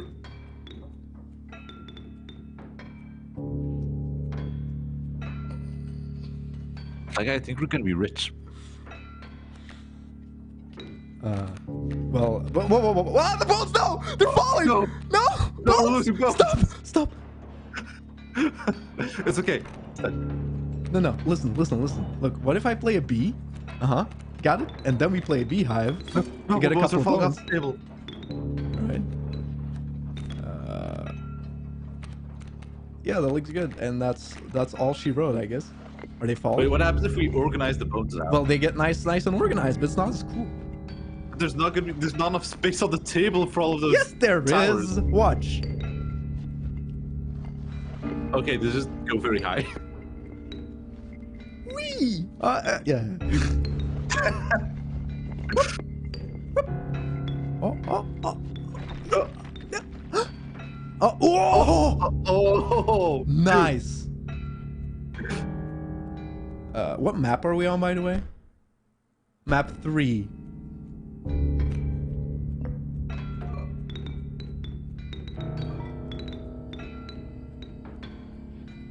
Okay. And It gave up? wow. Wait, is there a limit to your overkill damage? I did not know that.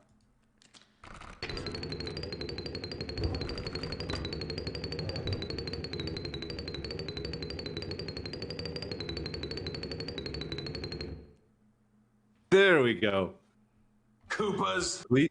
Clean the table.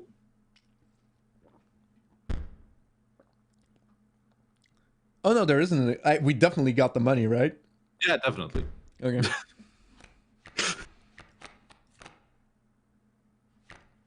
None of these are bugs. Oh, just a moment.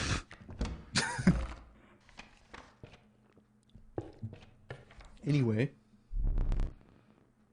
Moment. do you realize now what it is? Yes! Isn't this just the most fun Yes! thing they could have done? I'm so happy! Please tell me there's like music and everything. All right, Lenny, explain to the people. Oh, we weren't able to get our pelts. Fucking we weren't able to do pelt tingling. Sad. Very. Well, I guess I'll get a couple of items. Why not? Well, we can. Well, we can.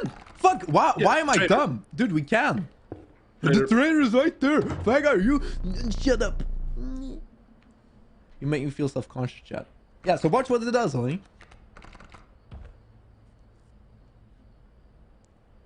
There's no text. Too bad. But if just one of your pelt is combined, you can pick combined. Like now, I can pick 3 combined cards. It's really good. Ooh, baby. I mean, I guess this one. I don't know if Bellboy actually gets more attack. I don't think it does. That's fine. Yeah, that is really good, honestly. Anyway.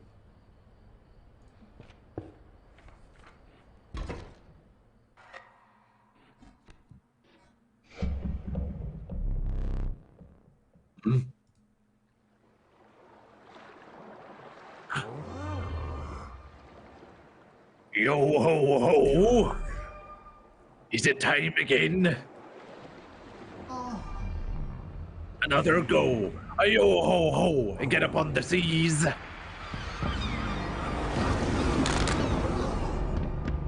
Avasti, scallywag! And there we go. Beho! Yep, this is the boss that Grimora wasn't able to do because she got deleted. Oh my god, yes. Well, I mean, it doesn't have the wacky music. That's too bad. It's only phase 1 only. Oh! Yeah, we have Mole Seaman, and Skeleton Crew. Oh my god. Also, now I understand why the description said heave ho. Heave. Heave. Oh. Oh.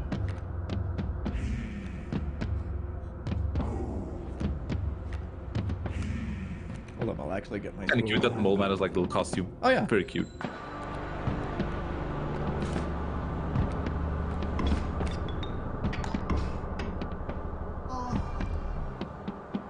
Prepare to meet me, cannonballs!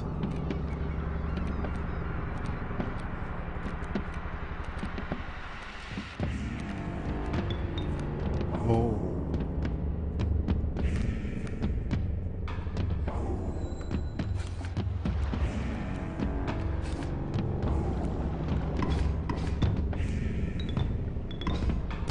Oh, boats!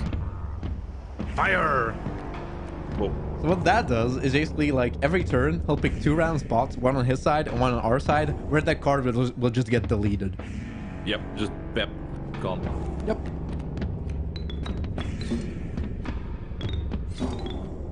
Uh-oh. Somewhere in our deck, the hamburger is getting excited. Like, one of the cards in the deck just, like, suddenly starts shaking. Oh wait, fuck. Oh, well, I can fix that.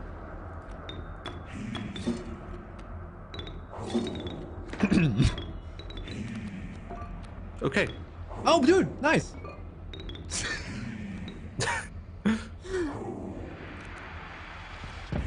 Well, and we'll definitely place a bee here so he can die. Well, no, beehive. Alright. Well, actually...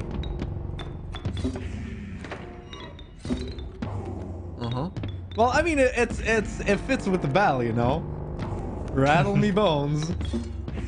Yep. Alright.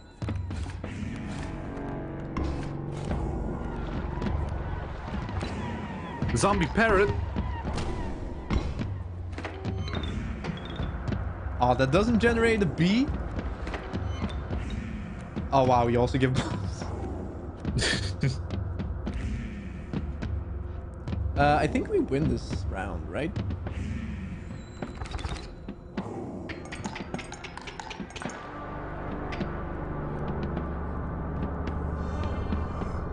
Yarr.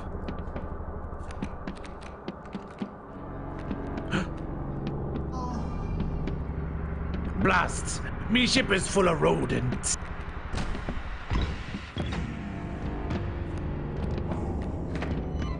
Oh wow, it's there he is.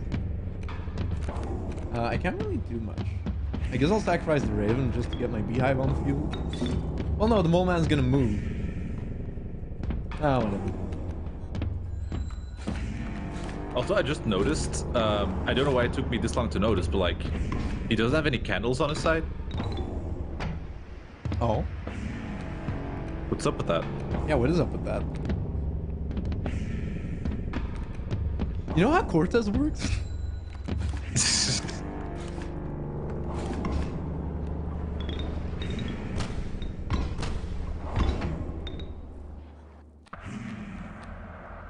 Well, actually, maybe I should just play the Ulala. Have I not drawn the hamburger yet? It's gonna be all the way at the bottom. Don't bring a pirate ship to a beast Watch fight. this, Lenny.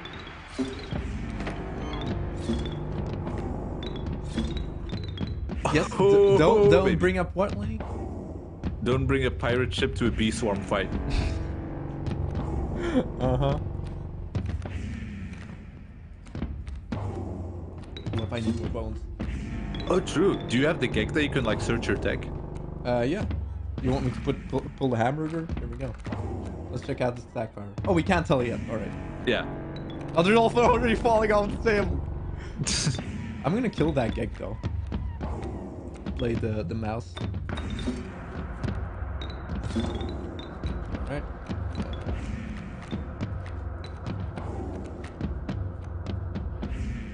I'll play the hamburger.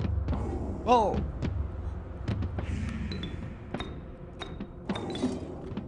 let's just look at its stack power. Let's take a sneaky little look, alright? Okay. Only 50. Lame. Let's get that higher.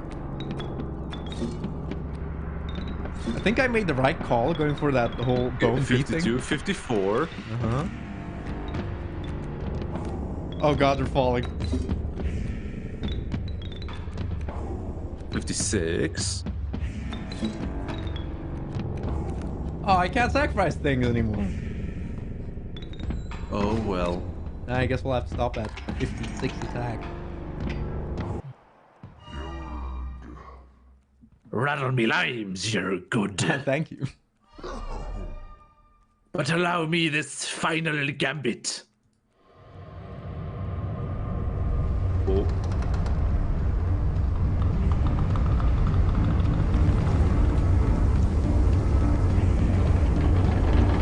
Oh god. Oh god. Oh god. Careful. Oh, that's enough.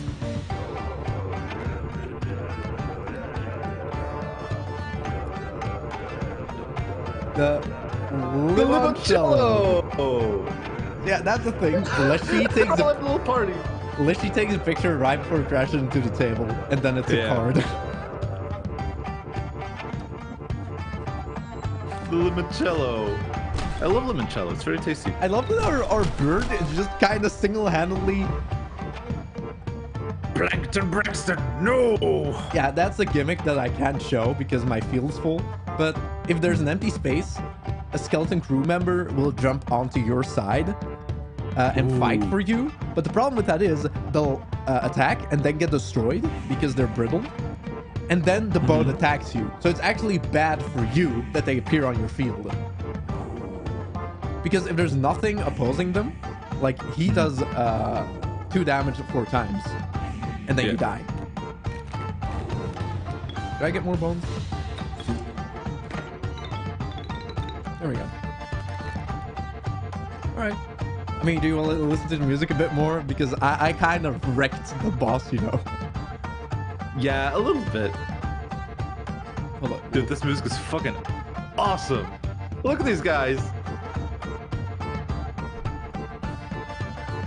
But I do love the fact that they were like, oh man, people are so disappointed that Remora couldn't do her boss. And like, they really liked that like, moment. So you know what? Let's give it in this moment. Yeah. Let's make it happen. Their little jig.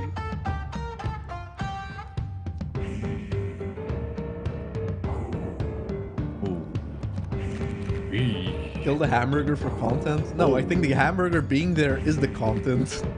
Yeah.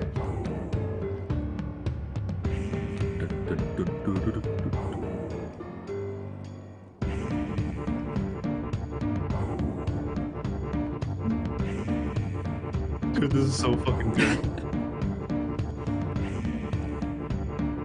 good. To think this would be Grimoire's first boss, I mean, it wouldn't have this face. No. This is a Lishy joint. I love this part, just like a bunch of skeleton pirates not even trying to sing at the same time, just like blah, blah, blah, blah, blah, blah, blah, blah, blah.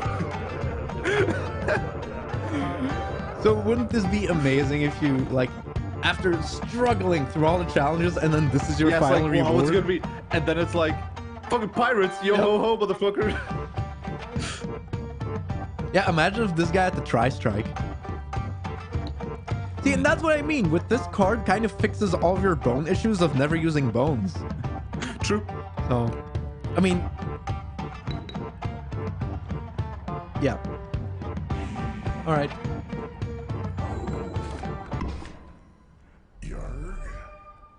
Yar.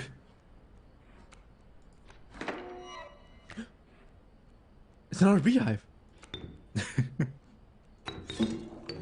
Wait, hold up. Wait. Oh no, the other beehive isn't infinite. Oh, I thought I could keep that going forever. Dang it. I mean, I can't sack the bird anymore. But my cards are going through my bones. Oh, wow. But yeah, remember the feeding, like the apple sigil, where you feed the stats to other cards if you sacrifice them? Oh. At some point, I had a deck. It was probably with the totem. I thought I had a video of it, but I can't find it anymore. Where the apple was on ants, but then the ants were also undying. So I sacrificed all the ants for infinite ants, and the ants kept stacking their stats. So they were just infinitely stacking attack power and HP ants, and they got to like I had a board with like infinite attack power ants, and it was really weird. Huh.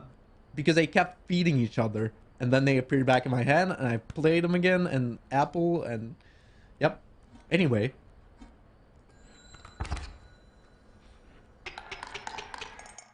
That's more than that. Avast ye. Oh, by the way, it's not over. There's still more fun stuff after this.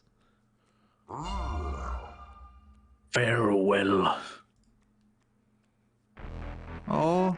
You get credits, and It's the cool music.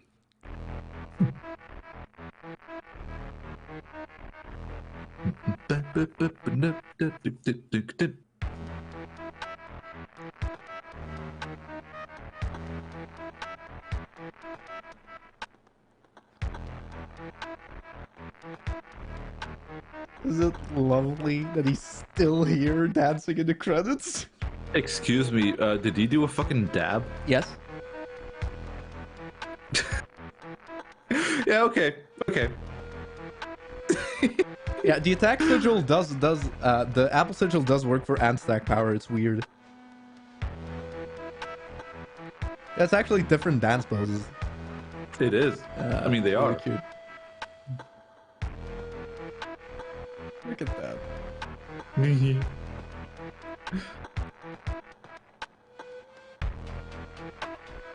So yeah, I was playing this back in the day when it was being developed, and it was really cool seeing them change things while developing the mod. Like Yeah, it's cool that you were in there while they were doing it. Yeah, so you could nerfing see how it stuff, changes and they stuff. were adding stuff. It was really beautiful time.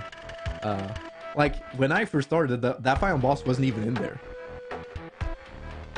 So it's like, yeah, he kept adding stuff, and I'm pretty sure it's done. Even though when you start the game, it still says, "Oh wow."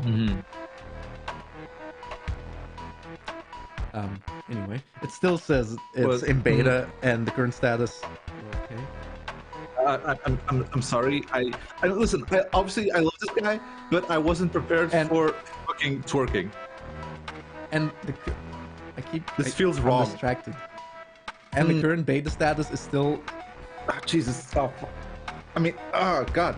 The beta status is still rough. It says, and there's a dab. Fuck's sake.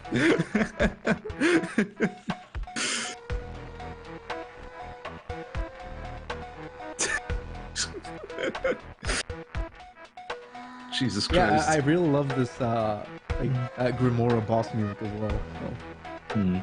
Yeah.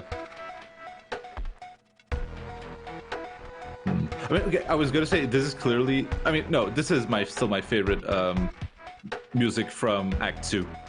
Yeah. Even though the music for what's his face?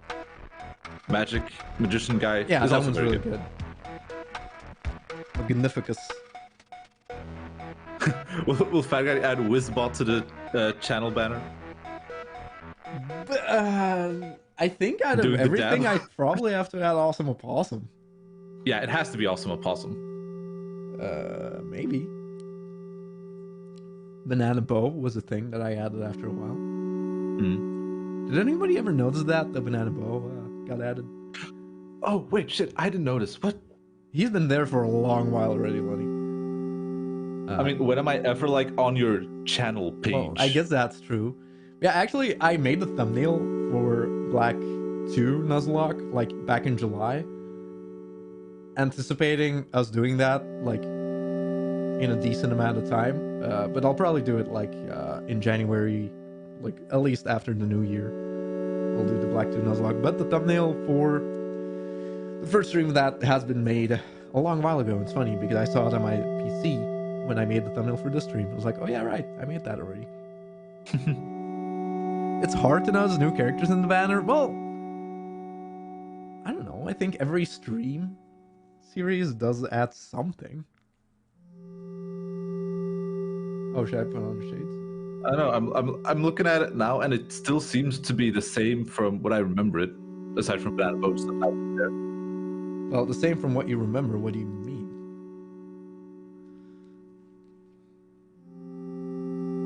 Like, I added the Bug Fables characters on there for Bug Fables a long while ago.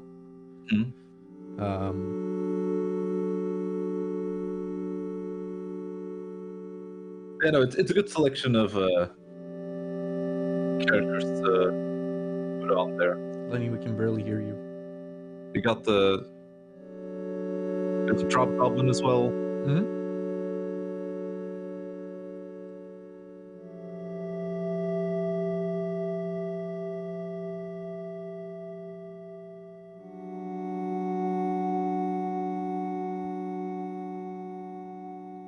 Previous iterations of the channel banner for nostalgia's sake. I don't know if I have those. I'll check.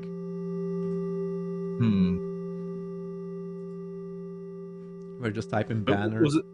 Was it always just Python on there, or was Bobin there at some point? No, I've been thinking about replacing Python with Bobin, but then I never did. Yeah. Yeah, because like Python, that was from Plaything. Yeah. That was from there. Banner. Let me check if I have it.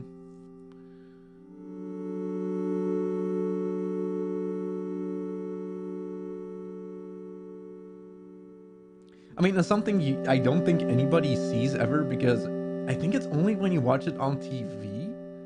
But like the banner is way bigger, or like a banner image has to be way bigger than you think. Yeah. So all the way at the bottom, it has Waluigi and it says Cappy sucks. Yeah.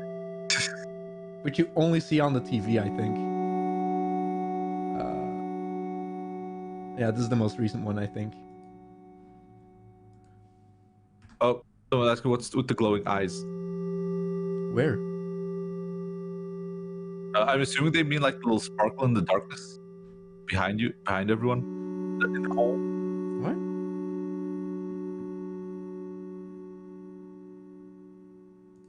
Oh, that's just a star, because that's like a space background. It's not a glowing eye. Don't get. It doesn't really look like a space background. Just looks like. I mean, the fact that you just sparkle. noticed, Lenny, I don't think it's an issue. Yeah, I do have old banners. Let me check what the first banner was.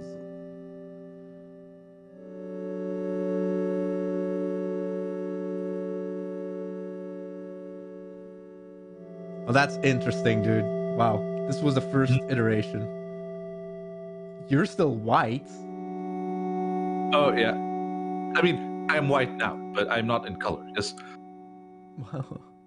Then, yeah, it seems like there's a bunch more, just random, just a bunch of Paper Mario stuff. But then, Buff You is in there. Yeah. The old I do lady. like that, the old lady and the old lady's in there. Yeah. And I do prefer the crying baby that's in the banner now. Oh yeah, that's a better crying baby, right? I think so. Whose grandmother is that? We don't know.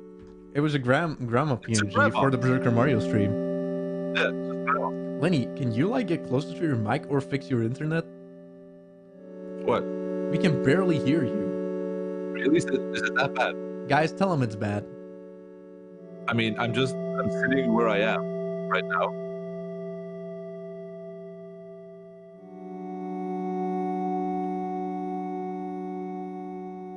It bad. It kind of badish. See?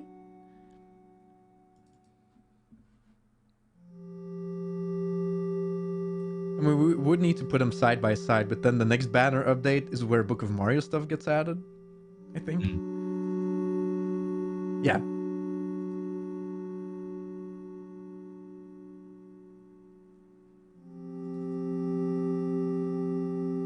Yeah, So and it then, sounds like he's sinking into a lake. yeah.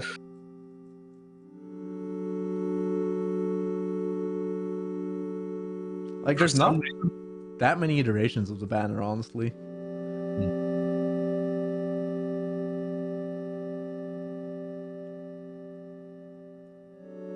Was Puking Natsuki always on there? She's on there now. Yeah, I know, but was she always on there? I don't think always. Well, I mean, I also thinking- put Bobby on there after Origami King. Yeah. Like, this is the most recent iteration for people. Yeah.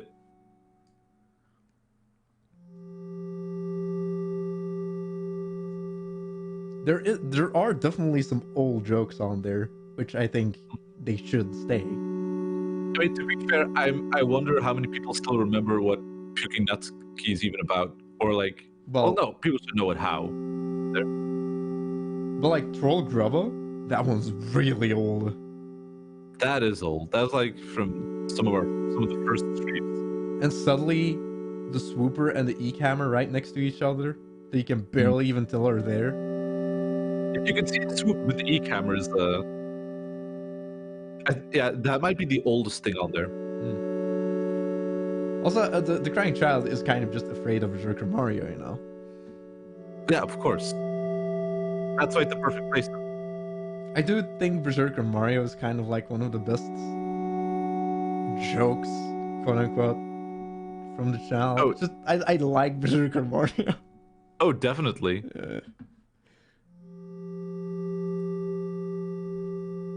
Yeah, I think you could put an Awesome Opossum somewhere in there. Sushi Rolls is in there.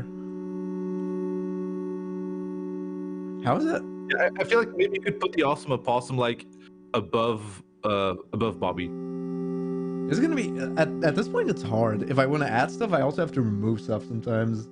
Yeah, like that's why I think that spot is still available, because you're not blocking, like you're blocking Sushi Roll's tail, but that's not a big deal. So I think you could put it over there, but that's the only place. Also, Entry 11. No one will ever play this mod, and the way things are looking, they might never even play this game. But I'm gonna indulge in a fantasy. Thousands of players play it and love it. They each find different reasons to love it, and even love its imperfections. They make music and art about it that makes me see my own work in a different way. But even a simple comment can have this effect. Makes me feel like all my work matters and then some. I am overflowing with gratitude. Well, time to finish up the Squirrel Fish Challenge. Maybe I'll hit up Comics Land later. I really love this entry. That's so beautiful. It is. Aww. I mean, like, as a creator of anything, there's just kind of something you need to keep in mind. Of course. Like that's the reason to make. I mean, no, obviously you make stuff because it's fun to make and you like making it. But seeing that other people are like, "Oh, hey, I like this too. Mm-hmm. This is cool." There's just something special about that. That is the final entry. That's beautiful. Ah, 13 misplaced. Oh, 296 cards drawn, and we did 68 damage in one turn. I wonder how we did that. I think it might have been the hamburger. How did I make 13 misplays? Come now. Is it because I kept sacrificing my bees and the game didn't like that? So many misplays. Ah, shush. I mean, I'm really happy that I got to show, like, at least some kind of weird, dumb, crazy bullshit you can do. Yeah. We should have done one more damage, though. How would I have done that? Put a bee down?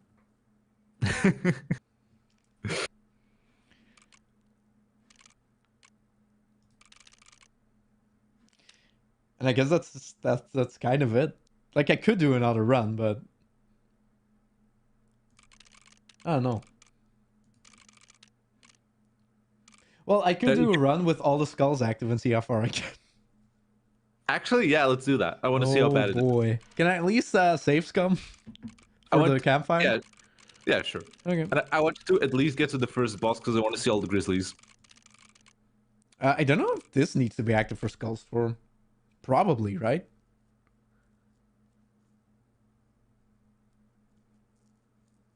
Now the Skull Storm without safe coming, yeah, that just requires heavy RNG, and at that point, like, Jesus, imagine doing that.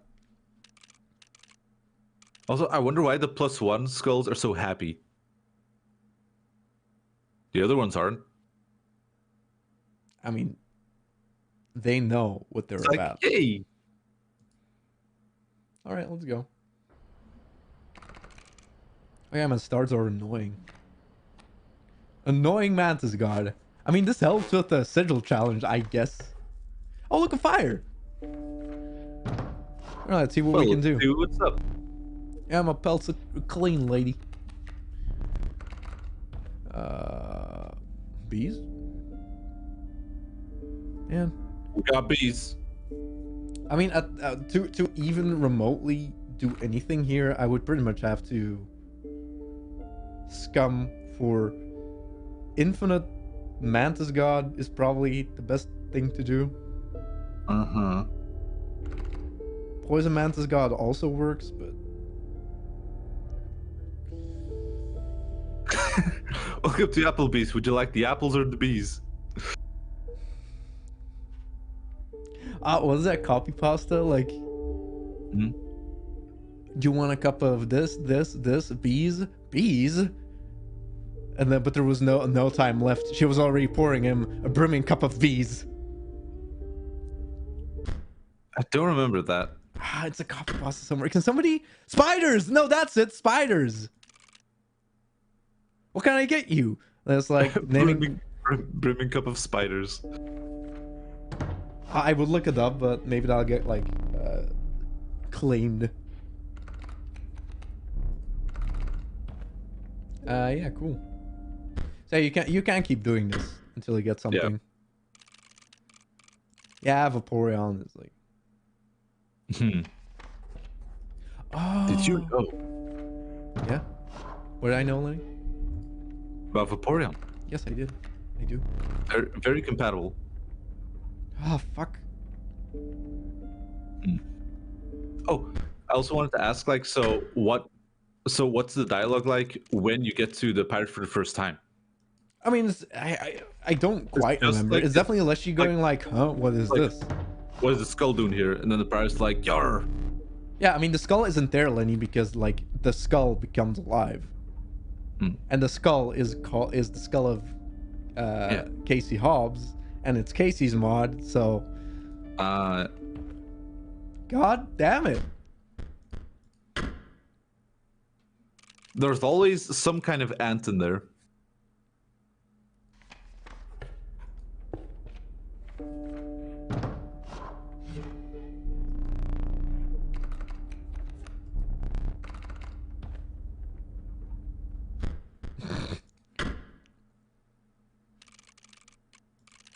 Yeah, so far this ain't going well. I mean, I can just go without doing the infinity thing, but... I'm telling you, it won't last long. The thing is, if you can overcome the first boss, then you're probably good.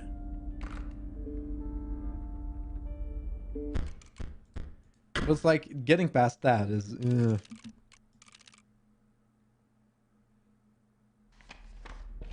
Like, and every time there's even a sigil creation thing, so I could totally do it. But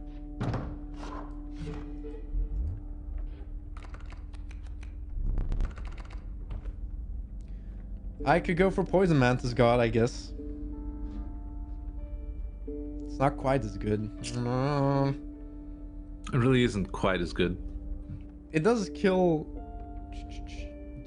Because, like, isn't the whole thing that we're gonna try and kill the people at the fire so we can get, like, super buff Mantis God? Then we don't need to poison. That's true. That's also true.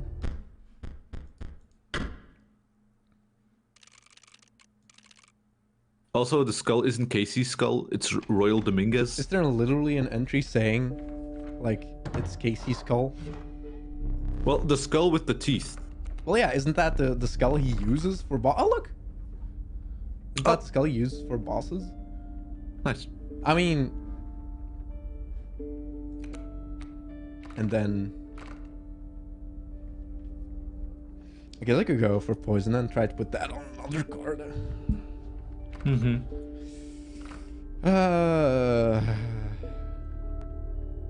Yeah, sure. No, that's the skull Grimora uses. Ah, fine, whatever.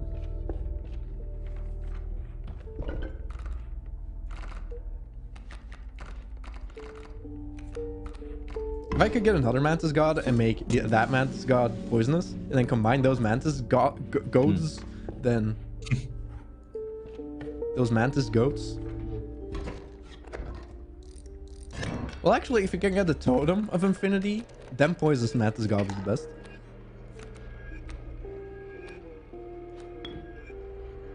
Yeah, whatever. Oh wait, oh yeah, fuck.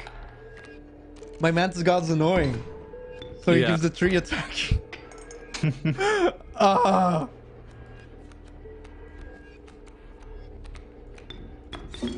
That's just so dumb. I guess I can keep doing that, but...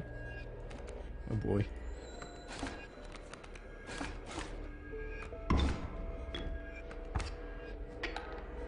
Yeah, can you imagine Lenny doing this? Also, I just noticed Aqua Squirrel. Oh yeah, they're aqua squirrels. And it's like cool art where they actually have like fishtail. Yep. Like it even, like even your little squirrel icon here. Oh yeah, that's cute. And the back is also like, yeah, it's...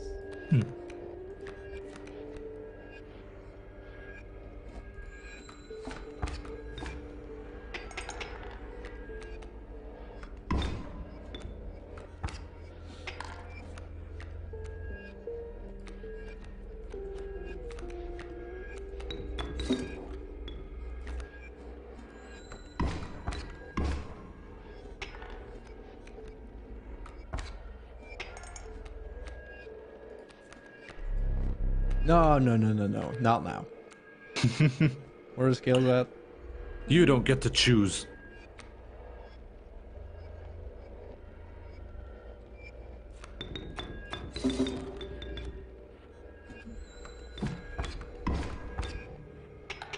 There we go, beautiful. Nice.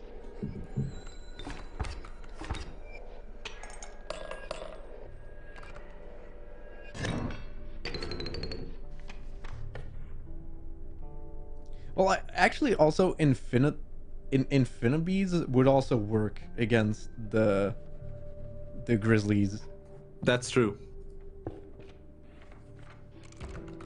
So I guess maybe that's better. But you know. Oh boy. Great. White. Alright, oh, attack power, good. Don't need it. Yes. See, that's what you want to see. Yeah. Yeah, I can't imagine, like, doing this without scumming it. Mm-hmm. Like, it would take so long and so RNG based. Yeah, but I think if you were able to get the infinite B thing before the first boss, that would actually work. Oh, more fire. Cool. Also, like another thing that could work is try to get scissors and then one card with a lot of attack power, cut up one grizzly, and then win the battle. Yeah. Yep. Yeah, like this, you also don't have to worry about battles in general because you just win on the first turn. You just want battles to be over before Leshy does anything, basically. If battle lasts more than 2 turns, you're doing it wrong.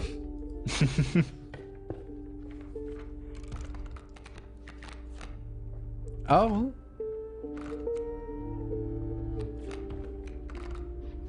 More infinity.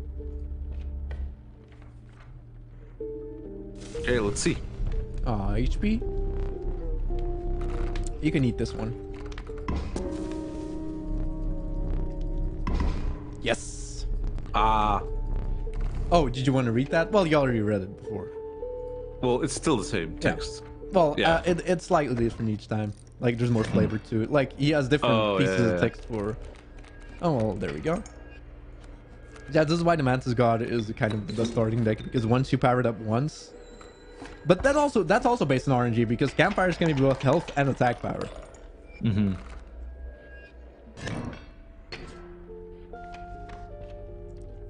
Well, this kind of sucks. I guess I'll get a bug. I should use both of my items. Yeah. Also, yeah, it is true that also if we're going for cards, it's best to go for high cost cards. So the 1 cost Mantis will be in our starting hand. Yep. That's not bad. I'll take that. Oh, interesting. It just gives 1 attack and 2 health, basically, unless it's a special card. That's a nice little Dang bug. it! Wait, would that work if it has 5 HP? No, Also- the Grizzly kills it. Yes. I did want to read this text actually. Oh yeah, right. Well, sorry.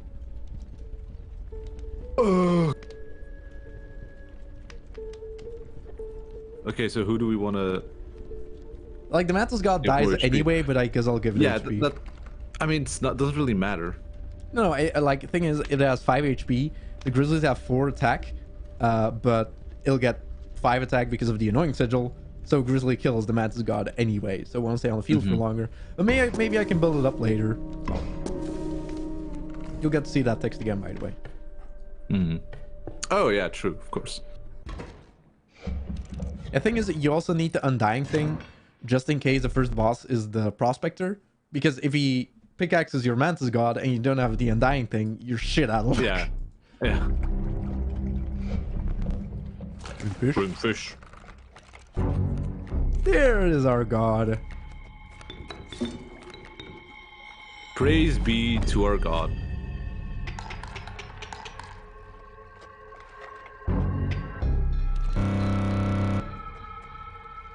Wait, actually, I kind of fucked myself, didn't I? There we go. By finishing it that fast. So yeah, whoops.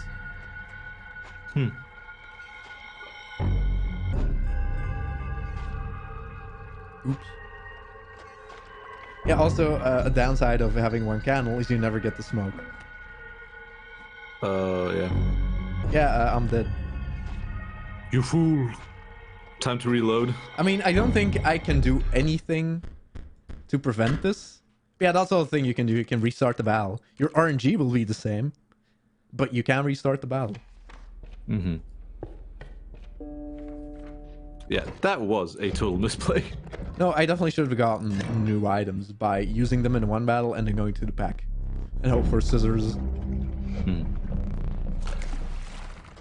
Oh, the text that we missed was, The warm light of a campfire was a welcome sight. No hungry survivors would be bothering you at this time. Okay. thank you.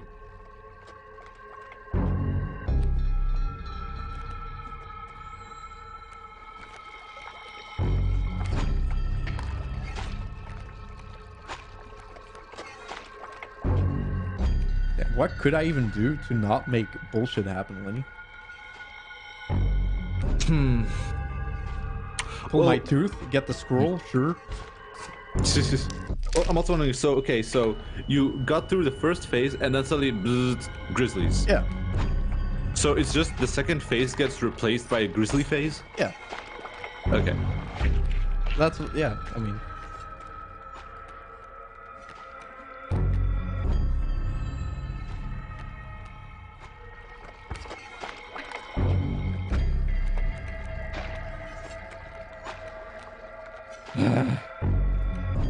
Well, right now we gotta do something. He's gonna take that, so. Oh shit, yeah.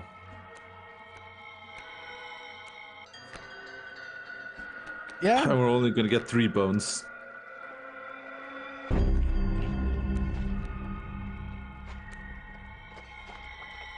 I could get 4 bones if I played a Mantis God and then sacrifice a Mantis God, but. Like. Now I have 4 Yeah. bones. Guess that's the play. And I can win this phase, but then what does that do for me?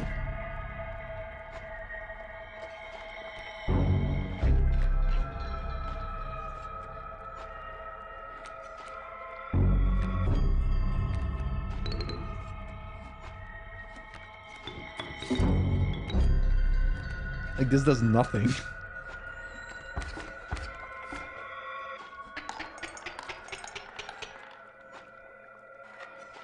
Oh yeah, you can definitely like just if you know which cards you're gonna get, so you can just see what your RNG is like and then make up a plan. And then plan accordingly, I guess, yeah. But like, yeah, if the game decides your run is dead, your run is dead. So I don't think I would be able to do anything here to remotely win this.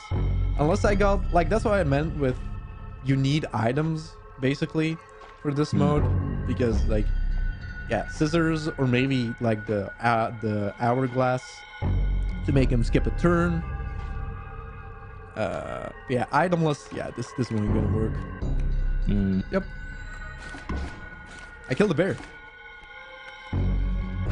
Oh boy. Oh no, another bear. Oh, of course, maggots. You don't have to go that deep.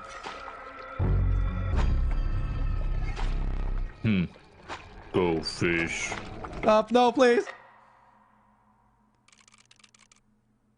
Paintbrush and flying. I mean, yeah, they're like it's possible, but the thing is, you need items. So yeah, good luck doing this.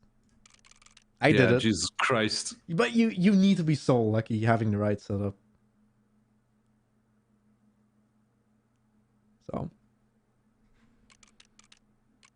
yeah, I guess that's about it. I think we showed pretty much everything this game has to offer. I mean, I could do more runs, but like I definitely run into things that'd be like, all right, this is a cool thing you can do, but it'd have to happen for me to remember and be like, oh yeah, right, that's a cool thing.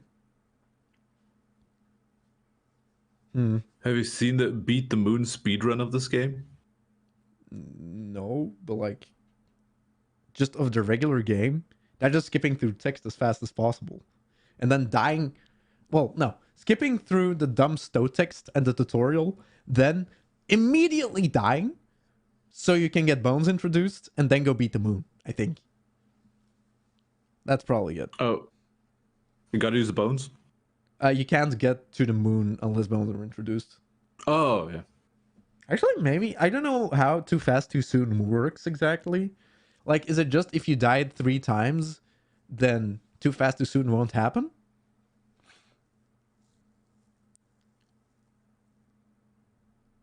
They do it before bones? Is that possible? Yeah, isn't the whole thing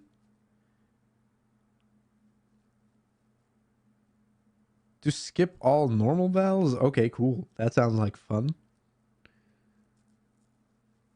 Yeah, I thought the whole thing is like the game forces you to down to 1 candle before the prospector, and there's no way to actually like get to the prospector for the first time with a candle left. So you will never see the smoke with the 4 bone sigil before you die the first time. Because otherwise, if you were, for example, beat the prospector and then get to the angler without losing a candle, you'd actually get the sigil that you then can't use because bones don't exist yet? How does that work?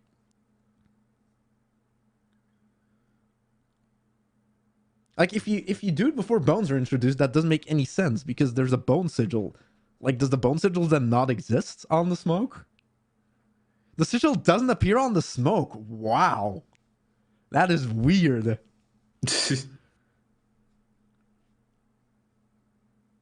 They use a glitch with blood tokens to deal damage. What the fuck? Like, what? I mean, at that point, like, I don't really see this as a good speedrun game if you play the game legit because it's so RNG based. Boneless smoke, yeah.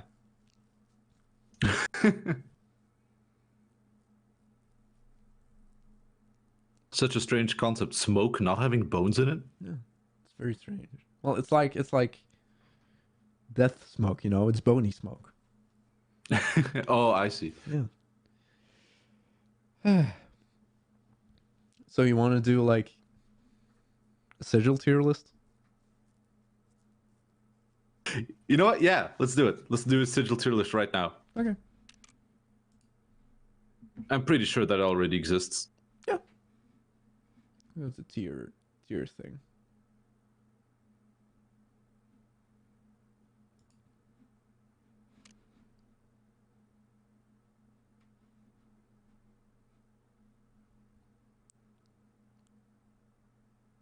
Oh, you can put on some music in the background. Hold up. Yeah, it exists.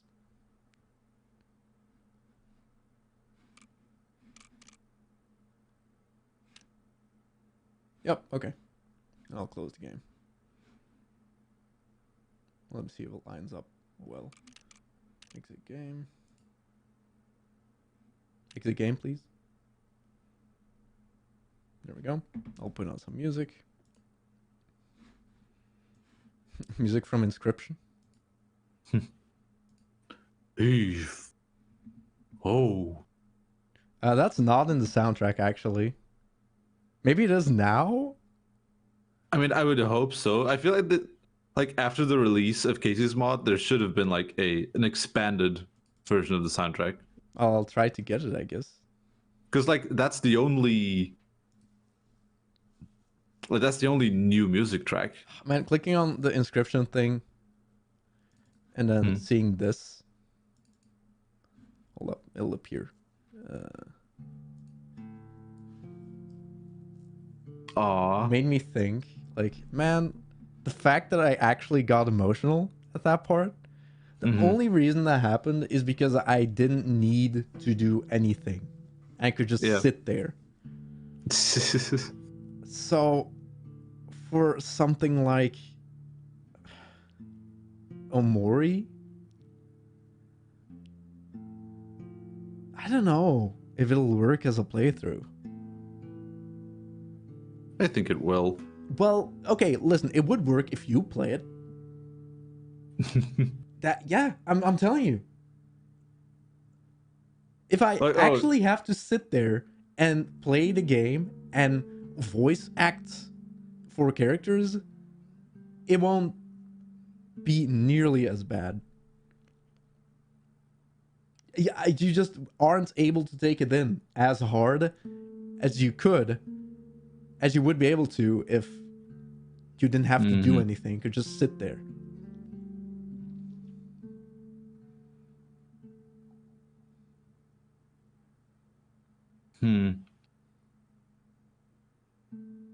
Yeah. Yeah, I also think like you definitely still need to play it because you know you need to experience the gameplay of the game. Because it's not just a walking simulator where you read fun dialogue or whatever. There's actually fun RPG gameplay as well.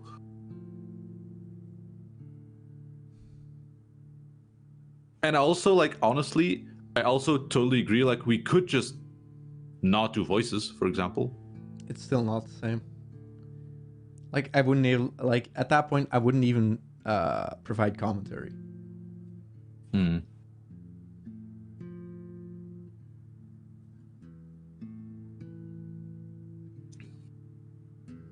don't know. Yeah, I think get it would be too bad totally if it doesn't hit as hard just because we do it as a playthrough.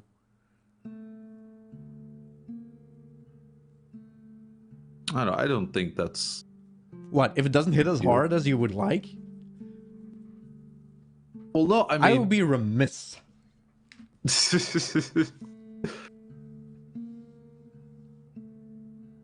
It will hit hard at me. It hit me hard. I'm telling you, it's not the same if you're well, yeah, doing that a is playthrough. different. It is different. That is There's true. a huge difference.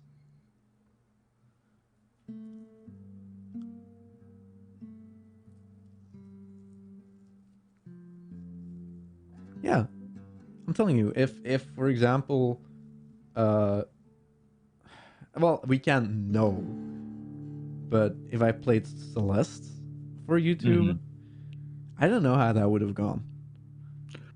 No, I mean, I definitely think that if we played that game together and I was there as well, you might not have been as. I don't know. It wouldn't. I wouldn't. This might sound, but it might sound weird, but I wouldn't allow it to hit me if we're doing a playthrough and having fun together. Mm-hmm. Like the fact when you play something and you're alone, it's just such a different thing. Mm-hmm.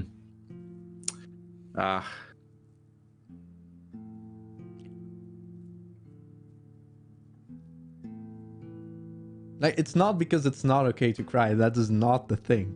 Like I'm definitely pro showing your emotions 100%. Pro crying.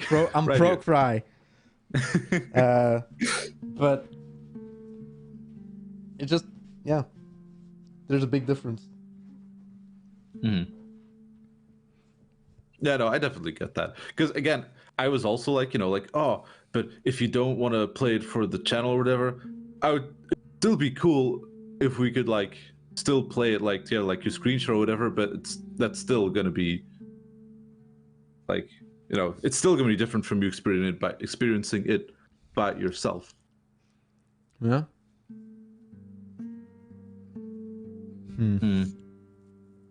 Yeah, it's very difficult because like I still think it would be super fun to play that for the channel, but I completely understand that,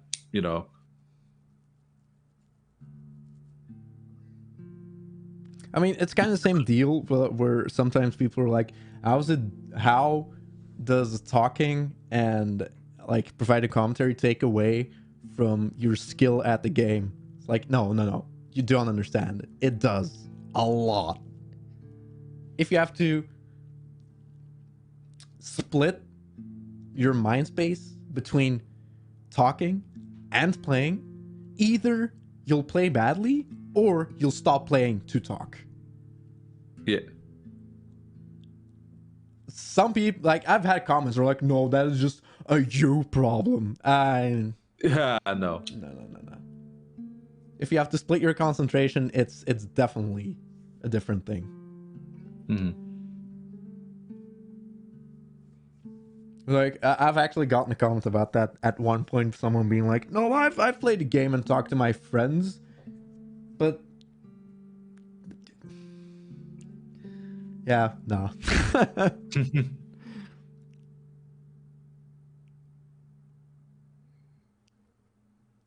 No, I have played Omori before. And that's what I'm saying. It could work if Lenny played it, and I could just be an onlooker. But then, I mean, you would be like, "Oh, but then you didn't play it, and you didn't have the gameplay experience." Well, I mean, the thing is, we could fix that if you just play all of the battles and boss battles and stuff, and then I play the not boss battle stuff. I don't know about that. That is a way to do it.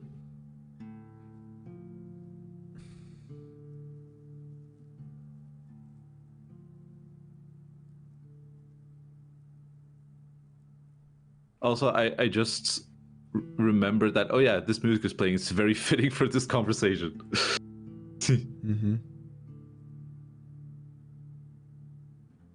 No, but like it's definitely clear to me when before we did the Super Paper Mario finale, I watched my level 1 run, and it also included all the story, And then when the final cutscene happened, I was actually like getting emotional, like tearing up a little. Then when we did the playthrough, no such thing, because hey, guess what? I was talking, thinking about like thinking about what to say, because provide commentary, reading text. It's yeah. That is different. Also, the Sugar Conroy approach of playing it on your own time and then playing it again for the channel, that's not like playing through the game twice just for that. No, that's probably not a thing. No, we're totally gonna like if he plays it on his own time, like we're totally gonna have like little podcasty talk about the game. Definitely. Like something like, no, it would technically work. Because for example, I can load up Celeste right now, play the game, and then when stuff happens, I can explain what literally every little aspect of the game means to me, and like how personal definitely. it is. Certain lines be like, this just hits way too close to home. Yeah. But at that point, like, you might as well make just a huge video about it and do that in like a scripted video. Play the game in silence and commentate over your gameplay in post? No. Yeah, and when you read dialogue, you have to make sure that you pause for enough time so that I have time to do the voices in post. Yeah. Dude, that'd be so confusing. Yeah, but no, I'm thinking about it, and like, for Celeste, for example, there were actual points where one single line of dialogue happened, and then I just dropped my controller and just sat And it's here. like, yep. Just And it's like, yep, we're done. just like this, basically, and just tearing up and sobbing for like 5 minutes straight. How that would not happen. And it's not because you don't want to show emotion in a playthrough. I would love it if I was able to do that, but it's just such a different mindset you're in. Yeah, I mean, I don't know. I would say like, oh, I mean, you don't have to worry about it in the sense that like you definitely shouldn't play the game expecting that to happen, expecting that you're gonna break down and cry. Well, no, that's the thing. I wasn't expecting that for Inscryption. Yeah. But it happened just because you were reading it and it just hit me just right.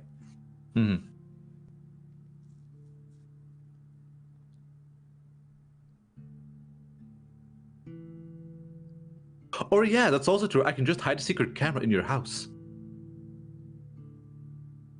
Well, And then yeah, we will okay, have a sure, but then you recorded would see me playthrough. cry, but I wouldn't give commentary. So what's the point then?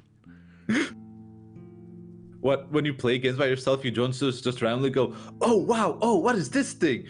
Ooh, interesting. Okay, I have actually in the past like vocalized thoughts when playing a game alone. I think everyone has done that. Like where yeah, you of course, actually out loud go, "What the fuck?" Well, yeah, of course. Or when I talk to myself while playing the game, I'm like, oh yeah, okay, that's pretty. Yeah, that's like. It's That's like gonna be great content. the same thing where if I'm alone in my room and Shiver goes I also just go. It's like nobody's here to see it, but I still do it. Or you know, maybe a simpler example, singing in the shower. This guy, like, you know, am I just like Lucky Carter? Should I be laughing at dice and hammering a floppy disk? Oh, but yeah, might sound weird, but I actually love crying at video games. It's fucking amazing. It's quite the experience. You should try it sometime.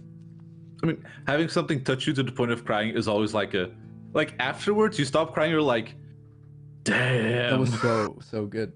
I mean, but to be fair, I totally know this about myself. It's pretty easy to make me cry, honestly.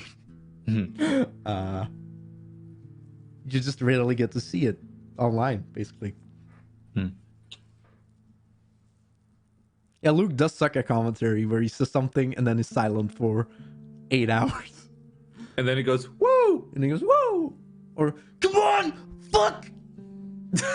Oh, I forgot about that one. So.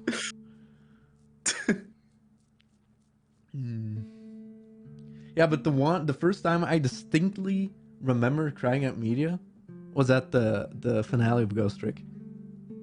Aw. And I mean that kind of shaped me into the gamer I am today. And Lenny did that. It's kind of crazy. You're welcome. It's like at that point, like when you're growing out of the kid phase and like, oh, you play anything and everything is just like, woo, yay, fun, running around as Mario, jump, bing, bing, wahoo. And I started to lose that magic and I was like, oh my god, games are so boring. And then Lenny showed me the world of just story-based games and he introduced me to Ghost Trick, probably one of the best picks he could have done. And then the finale is just... and the weird thing is, I don't remember exactly what it was. So I do want to replay the game to just remember and be like, oh my god, that's what it was. There is a few specific lines of dialogue that I could say right now, verbatim, but I'm not going to do it because spoilers. It's probably, but like I know the lines of dialogue that got me. It's probably in the vein of like, you must be so tired. Yeah, just like a line that's like, oh. Yeah, definitely. I mean, just like, yeah. Or like Lushy going like, it was fun. You built a good deck. Good job. Yeah, for me, the whole thing was when the scales disappeared and you're just like, there's no need to keep count. Let's just keep going. Like, we don't need to keep score. Yeah. It's so simple, but just like, no, it's okay. Let's just keep playing. Ooh, Professor Layton in the Unwind Future. Oh, that made me cry hard as well.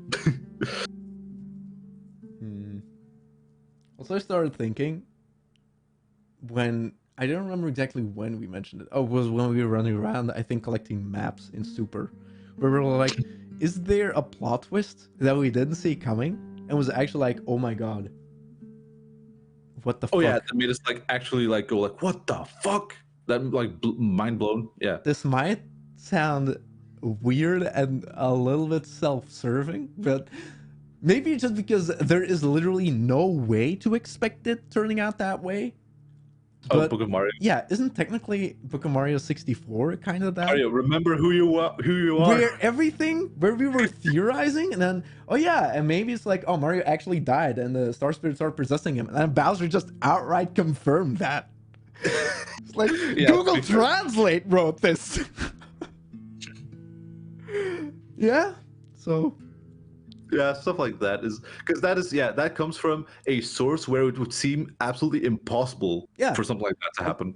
Like if you were to adapt Book of Mario's story into an actual game, that would be a solid story. Like we would have to do surprisingly less like fixes than you might expect. You need to do surprisingly little to make the entire thing work. Yeah. Where you just, you take a great tumble, but then, you get revived by deities. And then, but they're good, don't worry. And there's just a couple of lines in there that might make you question things. But then it turns out, oh no, they were just using you and you were dead. And the villain was actually saving the world. And basically the friend trying to save you. First week grammar, I don't know, is it that bad? It's fine. No, but just the base story, or at least what we made of it, I think you can easily adapt into a solid video game. But I think definitely because it was written by Google Translate, just the fact that it turned out that way made it, like, more surprising.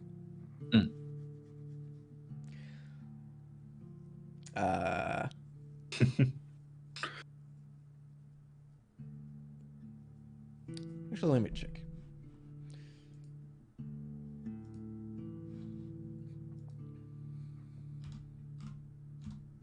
I'm gonna quickly check the file I had of like video games I wanted to talk about and just Wait, playing blind? Do you mean Book of Mario? Of course we were.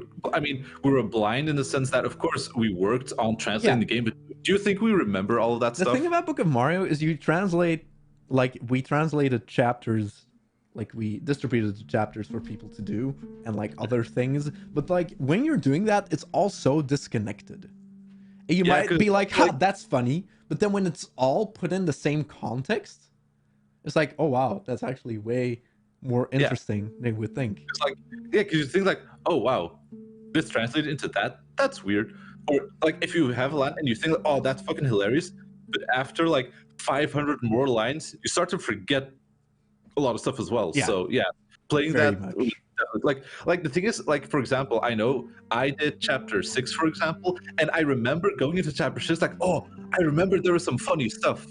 Don't remember what it was, but I know there was funny stuff. I think the most magical thing is I did like menu descriptions is one of the first things I did.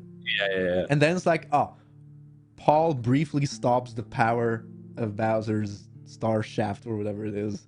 But that was like the first thing I did. And at that point it's like, oh, that's kind of funny. And then I forgot about it.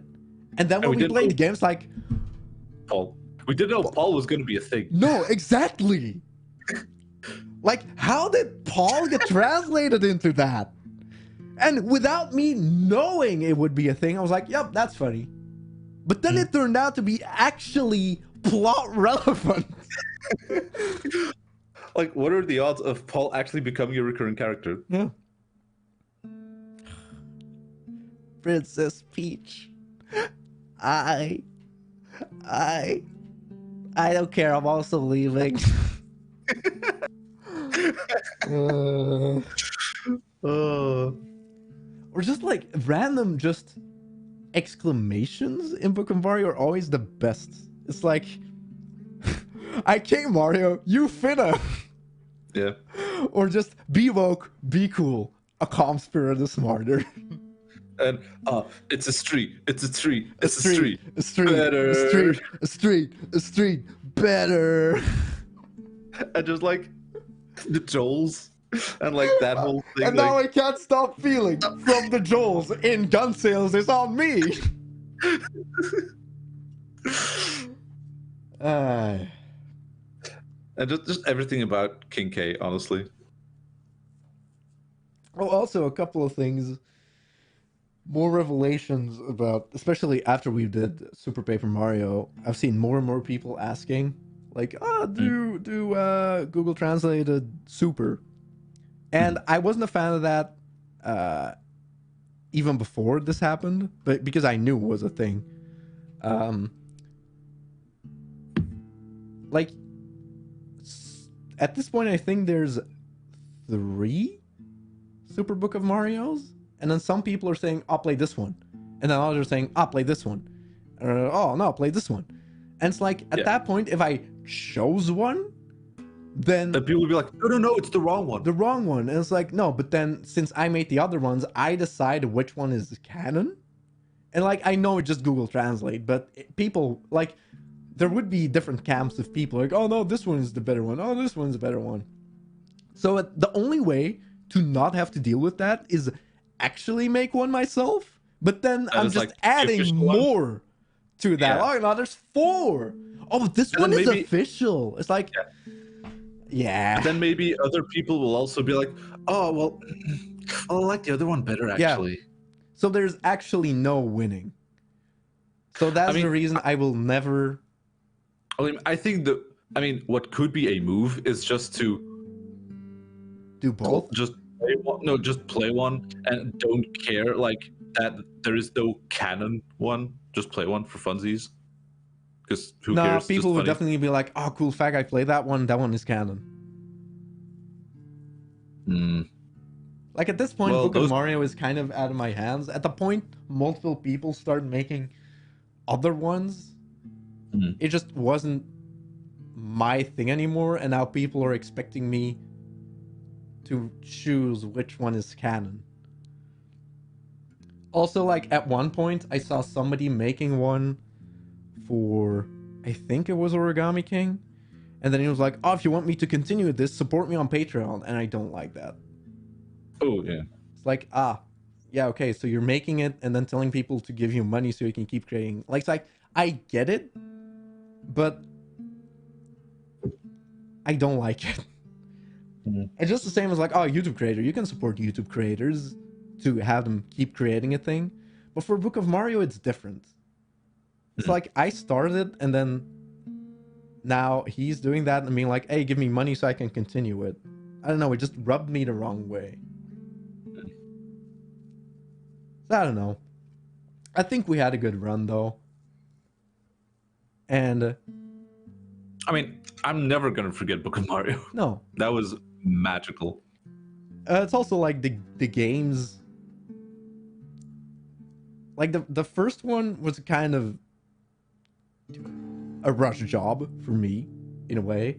Just like only story relevant text, and I'll be the only one who plays it, and it'll just be a fun time for a while. But then apparently other people wanted to play it, and now that one feels like weird because it's incomplete. It's like you can't tell somebody to play it and then, but tell them only do story relevant text, because like who does that? And then Book of Mario 64 feels like the complete one. So you can recommend that to everybody. And it was fun.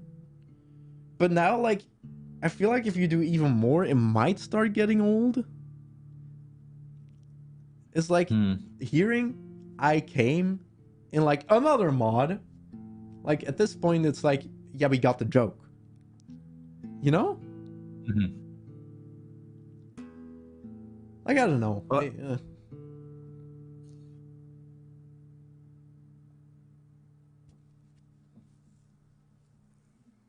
Still not use Yoshi. Yeah, honestly, like it could be a thing where I finish thousands of doors, or like, yeah, I guess that could change be it up something. a little, like remove some things, especially in the ending. Book of Mario DX. Yeah, and I could ask the one guy. I think it's Crobat Man who does like the extras. He translates a bunch. I could go through that and be like, oh yeah, I'll keep this and keep this. It would take a while. But like the method of translating Book of Mario, some people were like, oh, you just put the script through Google Translate and then put it in and boom, done. Well, not really. It was done, basically, you have to do it line by line for it to work. Because like there's a lot of code stuff in the text that still needs to be there, and line spacing needs to be correct. So first of all, it takes a long time, and there was definitely some pick and choosing in the translations. If something was just like complete grammar mess, or like just basically the same thing with one word changed, I'd be like, oh, let's retranslate and make it something else. Yeah, there was definitely some quality control going on still. And I think if other people do that, they might not have done that and just put in whatever. And at that point, like, some things might just be actual random bullshit, and I don't know.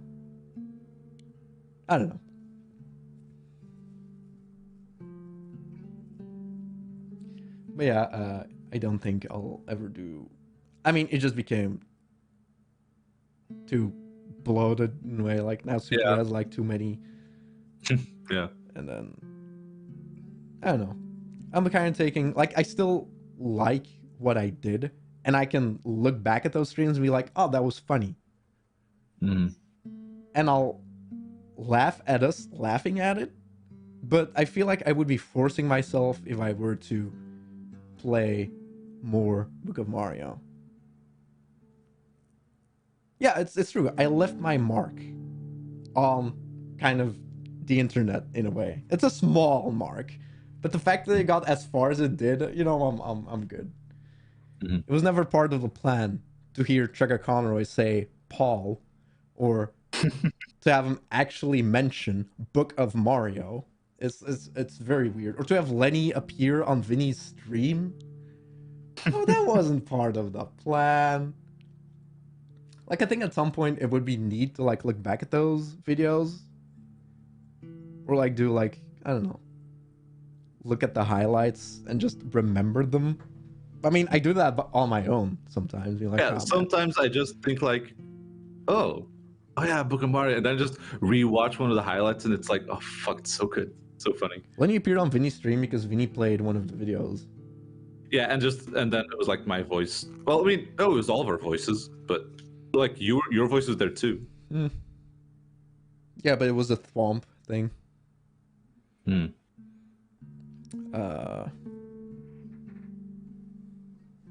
but I definitely want to do different things. Yeah. Like, Also, Chicory. Yeah, I still have the game, but I haven't played it yet. I really need to get on that. yeah.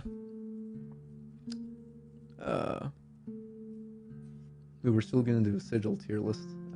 Yes. No, wait, hold up. I was trying to remember something, and I forgot. Oh yeah.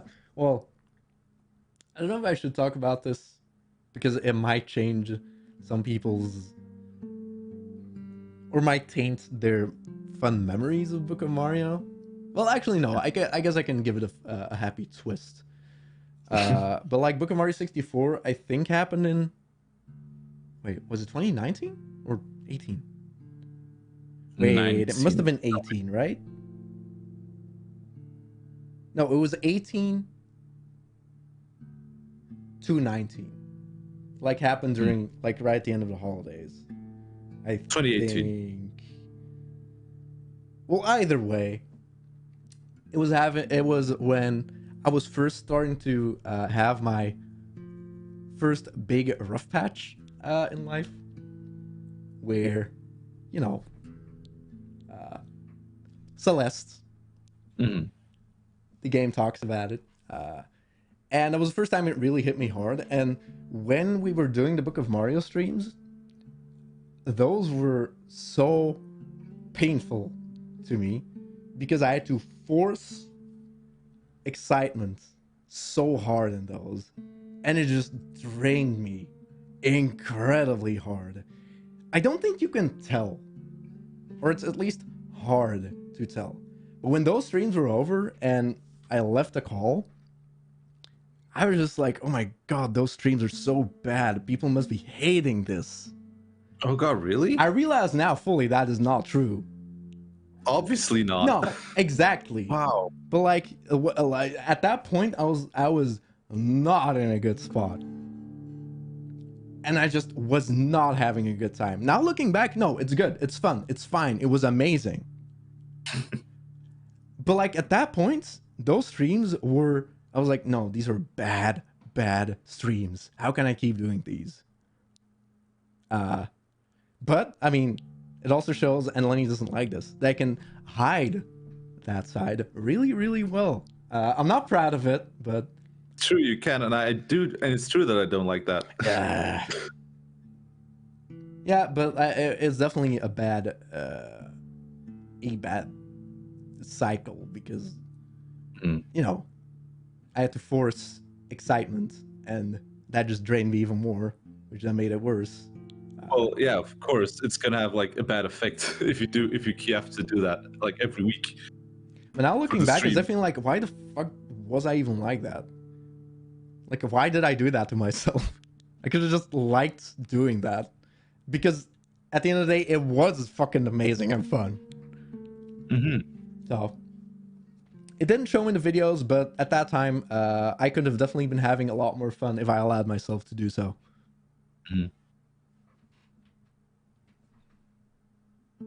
Yeah, I definitely said this somewhere before, but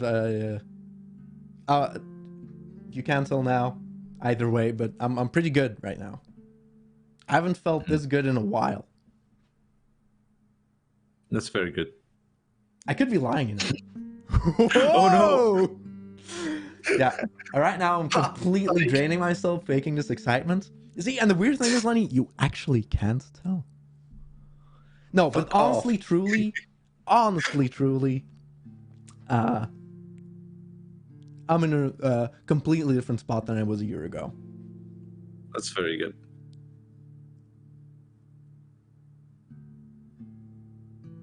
As long as you're doing better, that's good. Yeah. And I mean, it's definitely also Celeste that, for some reason, taught me I think that a definitely helps. couple of tricks. just look at things differently. Mhm. Yeah, it's just the metaphorical way of the reflection is just like, holy shit, that is so accurate True. and poignant. It's yeah, I think it's a beautiful way to represent it and just actually go about it. Just, you know, as weird as it may sound, talk to yourself. Like, actually do that. Mhm. Yeah, and it really helps. Yeah. If something's going on, be like, okay, stop, hold up. Okay. Tell me what's going on right now. Why is this happening? And go through it. Exactly. Yeah. And like, actually, like, it's so weird because sometimes I'm like actually telling myself like, dude, why are you like this? You're so fucking silly sometimes. And just, you know, laugh with yourself at yourself for being so weird about it. And just turn that frown upside down. Like, think about it differently. I think just, yeah, I don't know, dude. Celeste is it just completely changed me. It's ooh, yeah. It happened at the perfect time too. So yeah. Yeah. And it's also funny because it also makes me think of like all the time. I'm like, oh, so this is a good game. Should play at your level. It's like, yeah, no, I don't know. Also, you can't diagnose yourself. You should have no idea what's going on. No, that's no. It depends. It's definitely. It wasn't like a one-day thing. Like I played Celeste and boom, I was better. No, it's definitely a steady thing. Not. you have to work towards. Because there's still things that I'm like, yeah, honestly, I don't know where this current feeling comes from. Like what triggered this, but you know what? You know it goes away. So now it might suck, but deal with it, and we'll just feel better tomorrow. See, we'll feel better tomorrow. Me and the voice inside of my head that's always kind of like annoying to me. Yeah. Yeah, this will work a lot better in a scripted video. But expect something like this, but more structured at some point, maybe, hopefully.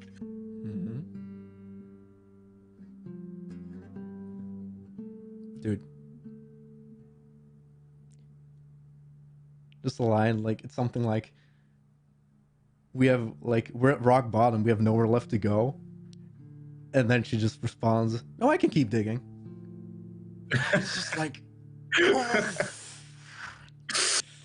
yeah, okay.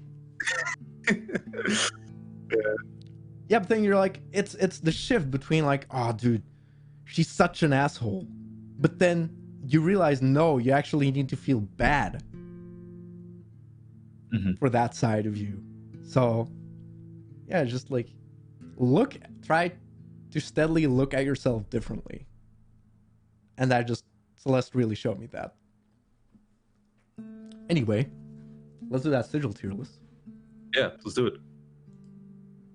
There we go. Nice. Can I like make this smaller and I'll have it be weird? Oh no, that's not gonna work, is it? I want to keep the chat. I guess I'll put the chat on the other screen.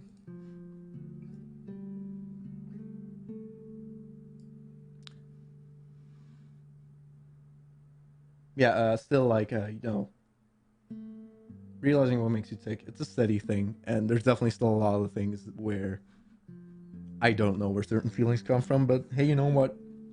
It's fine. Anyway. Yeah, you wanna have some input on this, Lenny? Also, I honestly, in tier lists, I'm not a big fan of just S, A, B, C, D. I'm more of a fan of like giving them your own little twists. Yeah, I'm like to give it more like flavor and to have it be more clear as like a gotta have it or like just a niche tier where it is really good in that niche, but outside of that, it's like kind of it's like saying quick change is S tier because it allows you to keep statuses infinitely. Yeah, it's really good in that niche, but outside of that, is it really that good? Kind of like that, you know? Like, I like tier lists to be more nuanced than just be like S, A, B, C, D. Is that just me? I don't know. I feel like those things like, oh, for example, like, oh, this card is very good, but like in a very specific niche, that would just mean it's not an S tier, but you could put it in A tier. Well, okay. I mean, that's how I see it, but I mean, we can definitely spice it up a bit by giving it the... All right. Because it's also just funny if we can give it our own twist. Well, right now, let's just do it this way. Nano Shield, I think... Giving something nano shield. It's not that good. Like, it guarantees you to survive one turn. Yeah. But I think I would put it in, like, C. It's You not could get super use out of it, but it's like definitely somewhere in the middle of the road. So yeah, I would say C. That's good. good. I would say C. Yeah. Also, we could put on different music. Oh, Something a bit more...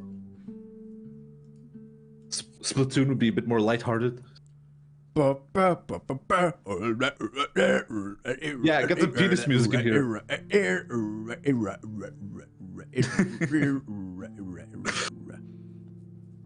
Hi, fucking... I'm gonna keep talking about games. A game that I played that I don't think anybody ever recommended to me, except Lenny, who was like, "Hey, I played it," but he didn't elaborate that much. But for some reason, I still played it. Needy Streamer Overload. I do not like that game. I would not recommend it. Don't ask me why. I don't know. I played it and I was like, yeah, this is okay. But then you realize how much of it is actually scripted and not interesting at all. So it's like, yep, I don't like it. Anyway, that was my review. It's funny, like literally I today, don't recommend saw, one like... shot. That's another thing. Lenny and I totally feel like we're on the wrong side of history on that one. Like when I see people talk about one shot, it's people talking about how it's one of their favorite games, and I'm like, did we miss out on something? I feel like we did, and honestly, we did because we never beat the true ending. But that wasn't a thing yet when we played it, right? I think it was. Are you sure? But you needed like an update. I don't remember. I don't know. It was like, yeah, it's good, but it could have been so much better.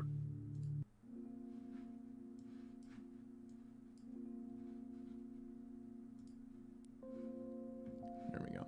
Better? What? Yeah, wait, what was the other thing I wanted to mention? Oh yeah, I mean, I said it in the Super Paper Mario video, but I played the Outcore video game. Oh, Outcore, yeah. Lenny randomly mentioned. I sometimes just play things Lenny randomly mentions, and usually it's good. But for Needy Streamer Overload, it wasn't. But for Outcore, I would recommend it. It's a short game. It's a good time. The humor, it was weird. Like at first, it started with like jokes, but it just kind of became better and better. And at points, it just hit like the Toby levels of like fucking dumb, silly bullshit jokes.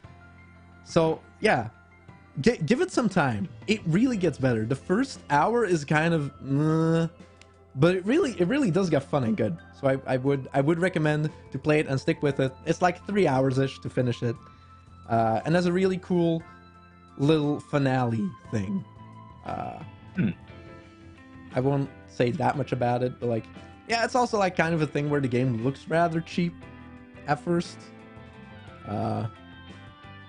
Yeah, it's a short game. Try it. Give it a try. Yeah. Anyway. And I would also recommend Sparks of Hope. It's super fun. I'm not gonna get it. Even though, like, again, that also goes to show how I play games. Again, in that game, I have, okay, so I'm using Luigi, Rabbit Peach, and Rabbit Mario. It's like, oh yeah, I can get like new characters.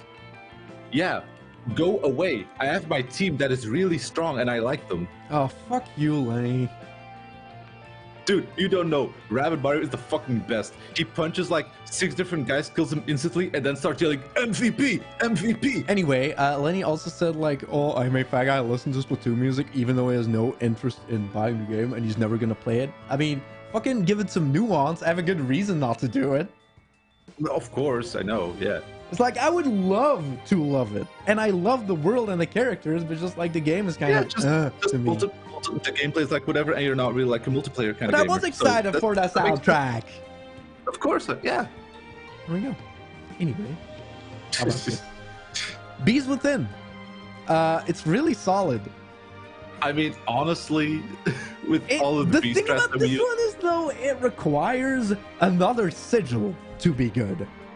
that is true. It is not good on its own.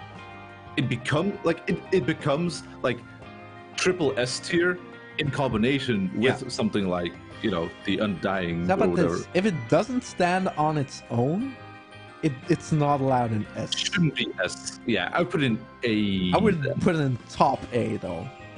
Yeah, it's on the edge. This one, I don't know what And- it's called. It's like gains attack power when it kills something. Oh yeah. I mean, I haven't had much experience with that. It definitely seems good. It's better than But- Nano Shield, but I Yeah. don't think it belongs in B. No. No, I don't think so. Like, it's only for that battle. Like, you lose the attack power unless it's on the special, the rare card. Oh yeah. But since it's not unique to that card, you can't look at it and be like, oh, it's just for that card. Like, for example, if you do the try thing, like, that's basically like as good as it already is. It's only on the Mantis God, so. But this one is on other cards rules. I think I would put it here. All right.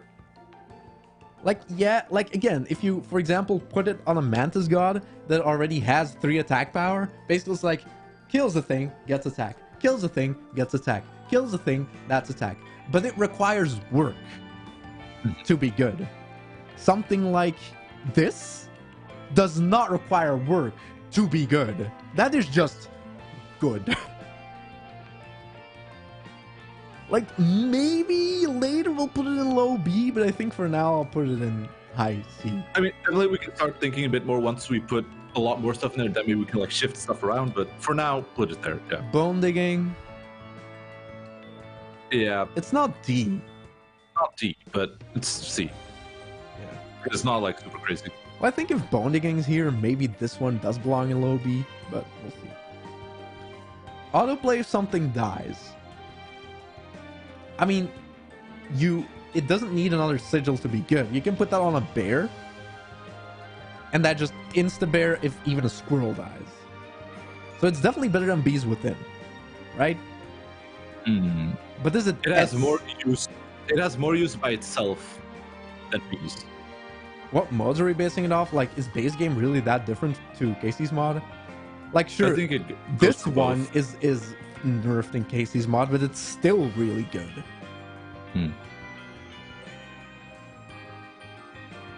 Oh yeah, no. It's definitely like either Act 1 and Kaycee's mod. It's not like Act 2.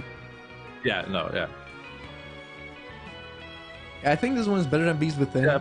You could Yeah, argue put it it in being in low S. Because like Insta-Bear. Or like Insta anything. For now, we'll put it in high A. Yeah. Yeah. Dam Then Builder? dams. Here's the thing about Dam Builder.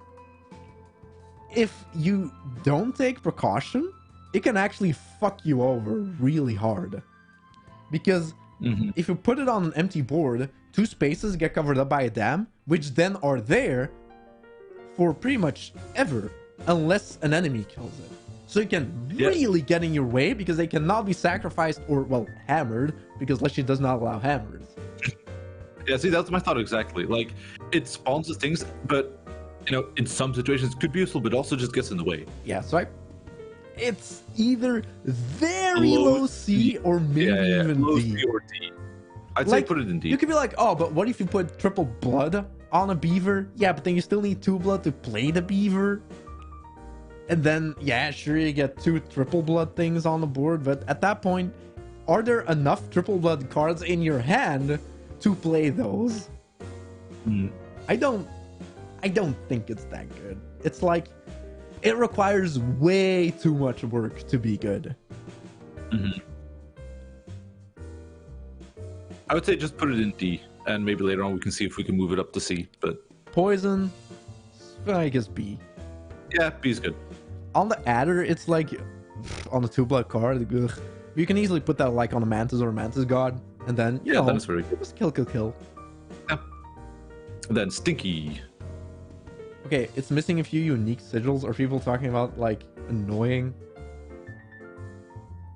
Oh, I guess so. Yeah, that's weird because there's also Kaycee's mod things here.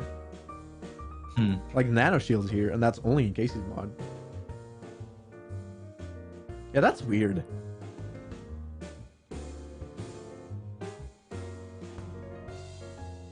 Yeah, I wonder why that's a thing. The egg sigil as well. I mean, I can check for others, but I don't know if... Let's check. Well... I mean, negative sigils, like, yeah, they will be in D. Would you put annoying in C? Yeah. So it's not big deal. Do you think I had time to make this? No, I just went to tier maker on the website. I mean, hold up.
Or below poison.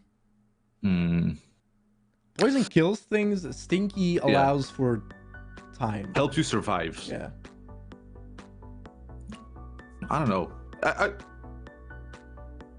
think don't think it really matters that much. I'd put it below. I think I just because I think poison has an extra edge just because you could put it on like a mantis, for example. That's like super crazy good. Yeah, but if you put Stinky or for example, on like in the later ones on the sniper, if you put Stinky on the mole man, for example, if it appears in front yeah. of a one attack card, it'll go down to 0, and then it won't attack, and the mole won't lose HP. I guess that's a little niche already. Yeah, you can also stall to prevent other cards from coming in. I actually think I like Stinky more than Poison though. Like I've used Stinky more. Yeah, Act 1 Stinky, but no. It's tough. I think I would put it both. Okay. Double attack. S. It doubles your attack. Yeah, exactly. So it's kind of really good. Like, I've never really used it, but I can tell, like, yeah, that's really good. Ants. I think we can put that pretty up there. Do you think Not so? S. I think that belongs in like... I've used it more than Stinky and Poison, I guess. But to go for an Ant deck, it requires luck. And at least some sort of setup.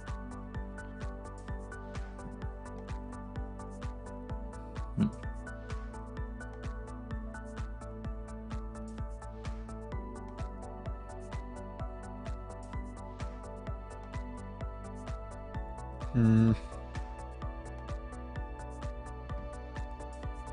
don't know.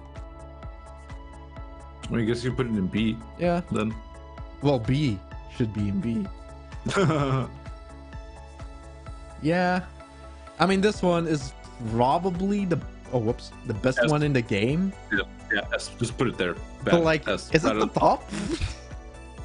I would say so. Yeah. Definitely. This one, Then mice. if it works, where it stays on the card, it's better than Undying, Unkillable. But the fact that it removes that sigil once played, top of A or low S. It's like the fact that it removes the sigil, that's kind of a deal breaker. It's basically Unkillable, but less good.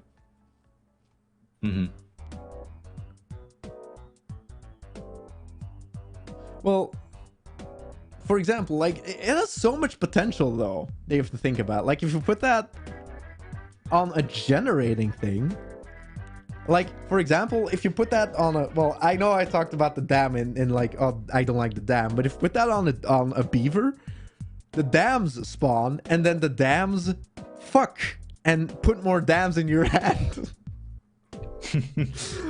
So like it's really fun. And like if you put it on a beehive, you get another beehive, and then the bees that spawn from the beehive create more bees. Yeah, also if it's on the totem, it stays, I guess.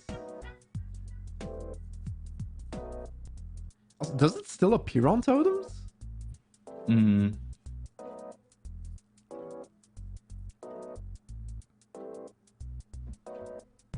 Yeah, actually, that's probably a good way to look at the dam builder. Like, dam builder itself isn't good.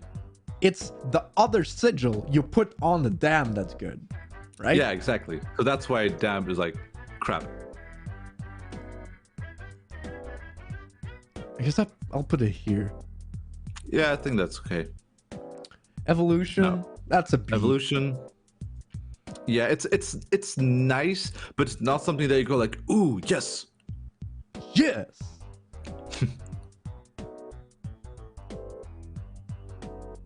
It's nice, but like,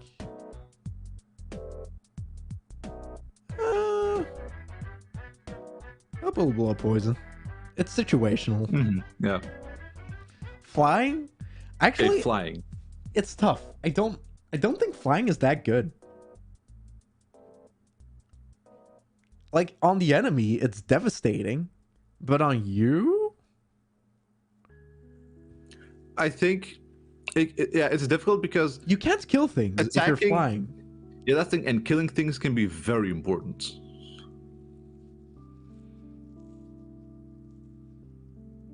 Yeah, evolution is better on a card where it originates, but it's not good on other cards, or it's just kind of whatever on other cards. Yeah, flying is kind of risky. Flying is good if you have a card that can do like 7 to 8 damage in a single strike. Because then if you're down really low on the scales and you can play that, you fly over all the enemies that are on the board. But at that point, you're in such a compromised position, or you're really gonna be like, oh man, I hope I pull my trifecta flying bear. So I don't know. Flying is true neutral. Even Poe knew that. Yeah, it's true. I think flying is like here. Also, I wouldn't put flying on other cards that don't have it usually. Yeah. Okay, flying isn't good just because the Mothman exists. Yeah, and flying defense exists, but that's niche enough. Dog is garbage. I hate it. Yes, easy. I've never used it. I still haven't found use for it. People haven't told me why it's a thing, so fuck it.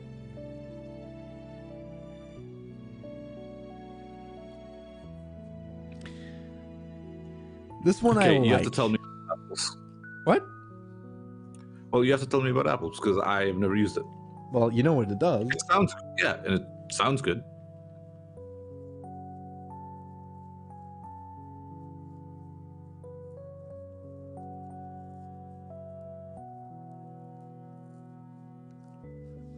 It's good, but like you have to put in work to make it really good. If it's on a totem, it's incredible. Because like if you have an entirely bug-based deck, like all your bugs will just feed their stats into other bugs and you can keep building. So it does require work.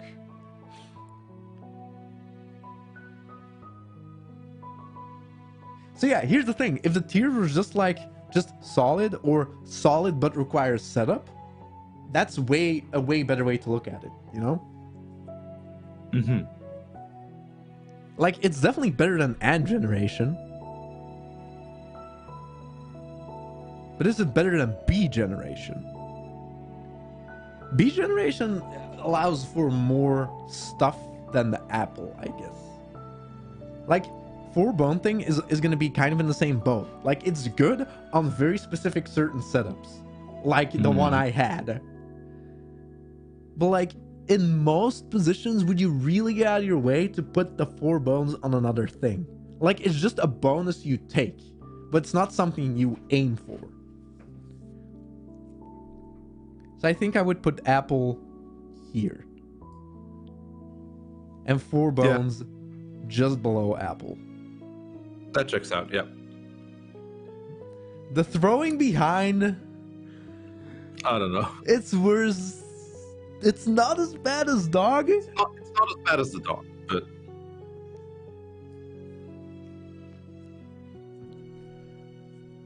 The pack, I mean, it's not bad. it's not bad. It's like it could come in handy, but it's also like really whatever on the pack rat, but if you put it on another card, a one blood card, again, no. it's still kind of like it's good, but it's kind of run of the mill. I would say it's like B, but like Yeah, the fact that the item you get is complete RNG.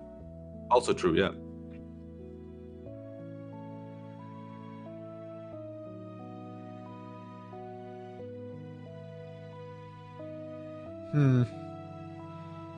Pack Bs, yeah, I mean, that's true, I guess, but...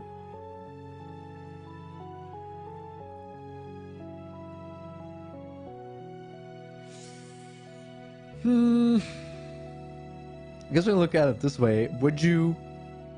I guess you would...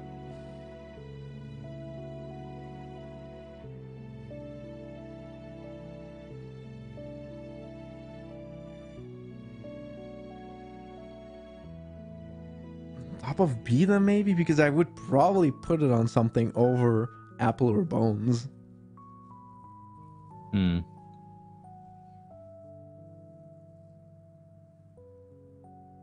Yeah, if they stand on their own, they should rank higher. And that's the thing about Bones and Apple. Definitely. Like, yes. they work on their own. They're nice bonuses. They're very neutral. Pack also just does its thing. So I guess it is just in the middle. Yeah. Flying defense is incredibly niche. It would have saved us against the bounty hunter. I think below nano shield, but above bone generation. Right? Sure. Go ahead, Lenny. Give me your take. What? I said sure. No, like feel free. No, I'm following you.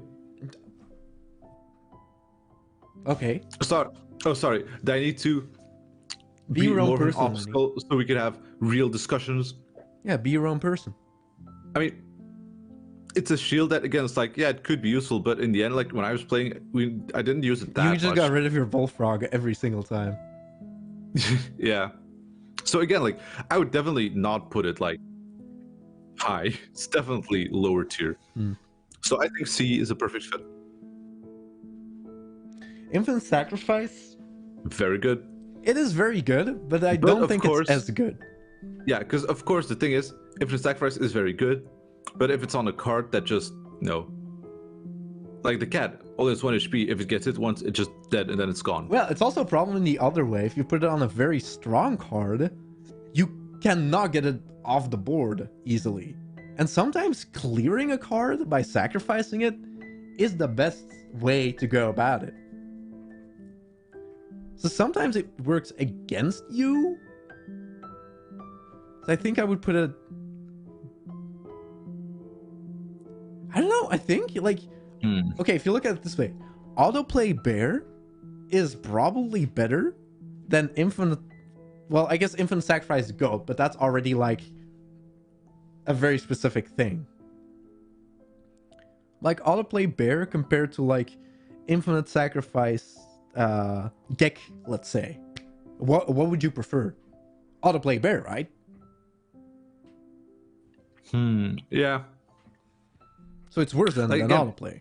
Infinite Gex sounds good, except that it'll just die quickly and then it's gone. It's a worse version of unkillable Gek. Yeah. Like that's the thing. I think here. The undying sigil or whatever it's called, like, and it's unkillable. Okay. Unkillable, many lives. Spike. It's so weird. It's like, who uses this? Yeah. Very Well, you used it See. on your empty vessels and it worked out really well. Yeah, That's true. only that mode because HP is so low. Yeah. So we're Exactly. definitely It's talking less like useful. Leshy's modes. Yeah, it's less useful in Leshy's modes. Is it better or worse than Flying Shield? I think better.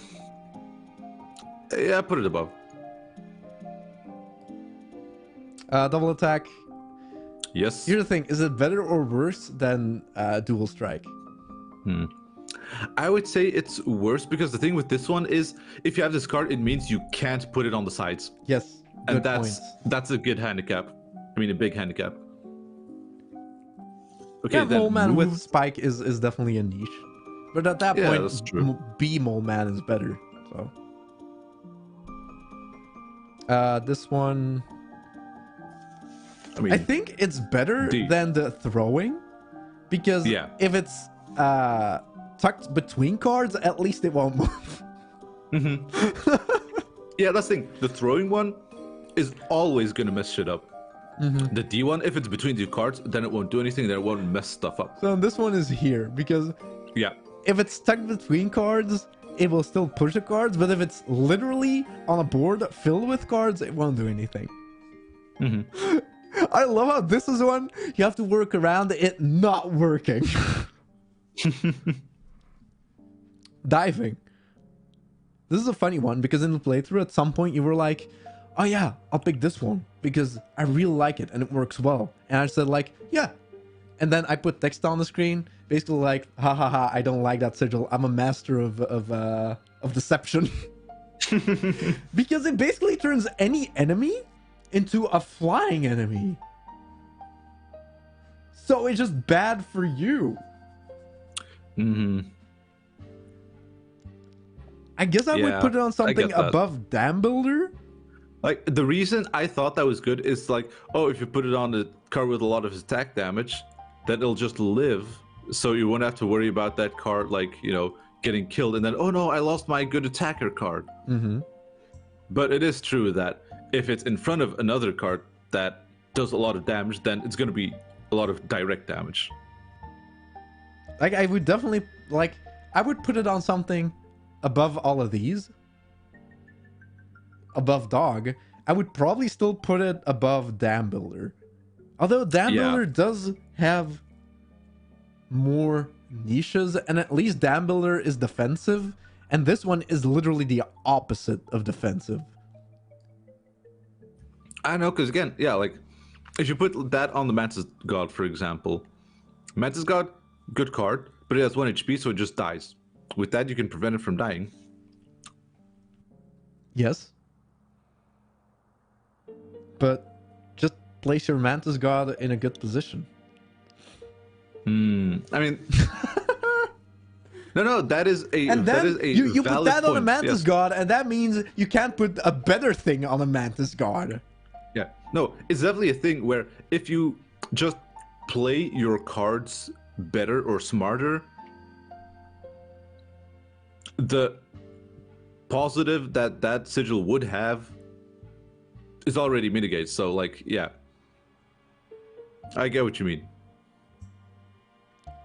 Like, there's definitely arguments to be made, but that just like an on-the-fly thing, and it's more or less like us talking about situations where we're like, oh yeah, that works, that doesn't work, and it's like a lot of things that just allow for fun, or just that have so much potential, I'll probably put higher than other cards, which is weird because Dam Builder does allow for potential, but the potential is so much more niche.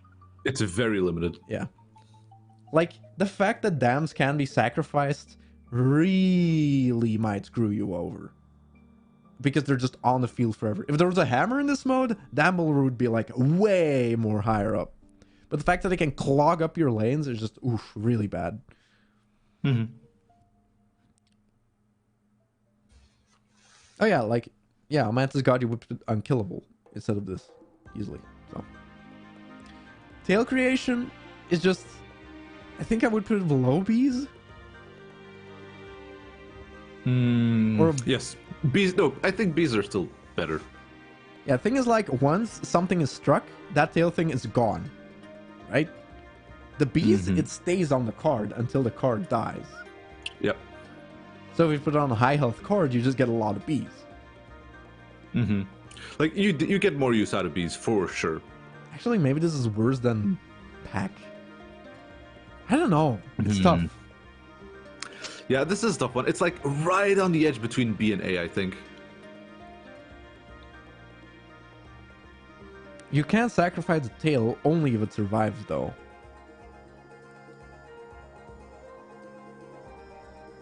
I'll put it there.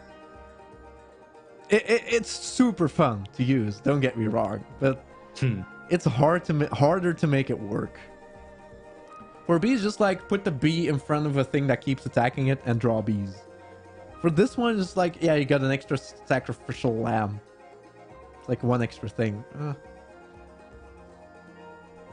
Triple blood, I don't think is as good as people give it credit for. Like, you use it once and it's gone, unless you combine it with this or this. I mean, true. I think it is incredible. It is incredible combined with the right sigil. Yep. On its own, I still think it's very good, but it is. It's limited, better so. than tail. It's better than B. Yeah, it's I guess definitely it's better not than S from tier. sacrifice, but not better than autoplay. Yeah, no, I would put in S tier, but I would put in A tier. Autoplay feels better than triple blood. Triple strike. S. Yeah, but this is above double strike. Yes. I think it probably is, yeah.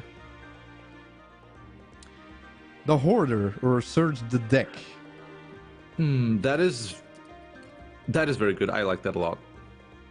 It's very useful. If you just put it on a card that is just easy to play, bam, and then you can look for the perfect cards that you need for a certain strategy or whatever. That's easily just a very good one. That's easily it can really help if you put it on a low cost card, and even if you don't draw, for example, your crazy mantis god at the start of the battle, you can still play that. It basically like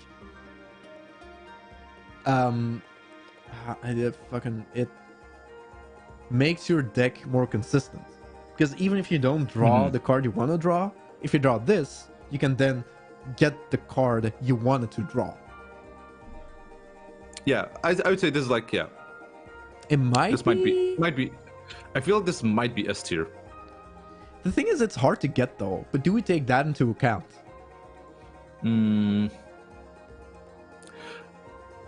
I It's don't know. I only don't on think the so. magpie. So to put it on something else, that thing is forced to become fly. Oh no. Yeah, I guess if you put it like the Gek kind of makes any sigil, you know. Yeah, I guess, yeah. It's not flying a small price to pay, but yeah, I wouldn't put it above doubling your attack or tripling your attack. Yeah, no. No, I think low S tier is perfect. Although consistency does win battles.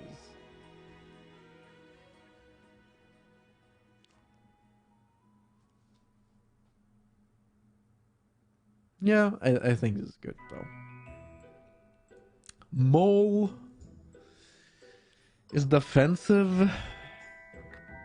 I feel it's a defensive, but again, like on a card that's meant for it. No, like obviously, the Mole Man is very good. But would you put that sigil on another card?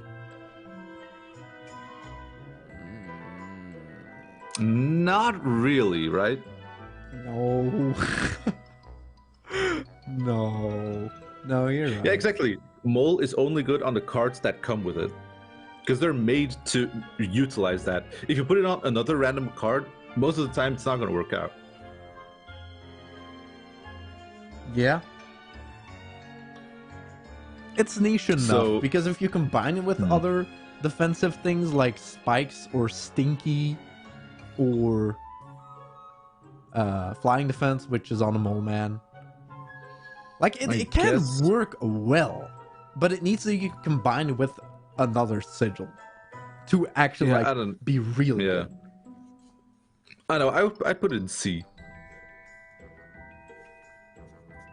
I don't see. I think it getting it's probably higher than better that. than flying though. Like, right? Can I please? Okay. It Wait, doesn't just allow me. place it and then you have to then switch it around or something. Sometimes it can be finicky. You spend a lot of time on this website, don't you?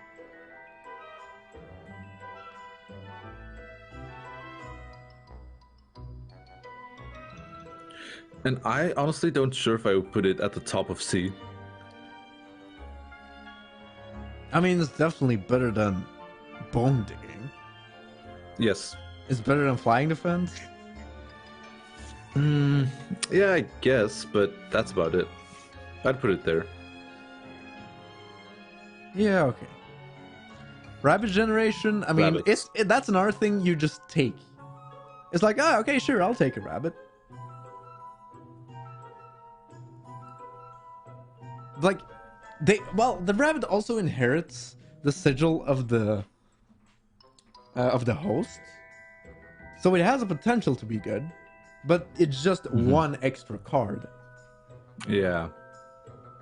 It's like, it's very nice to have, but it's nothing like groundbreaking.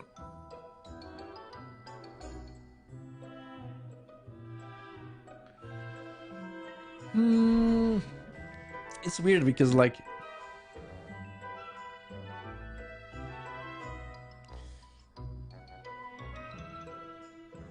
I mean, technically it's just like, well, this one's just like, oh, if you play it, you get the rabbit.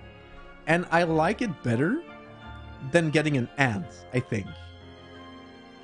Oh, you do? Yes. Because the ant requires blood to be played. The rabbit does not. Ah, that's true. It is a free The card. rabbit is just a squirrel you get.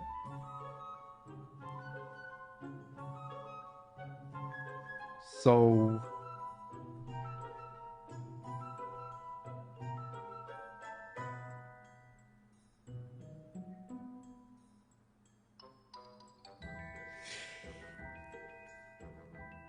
I mean, wouldn't it be better than tail then?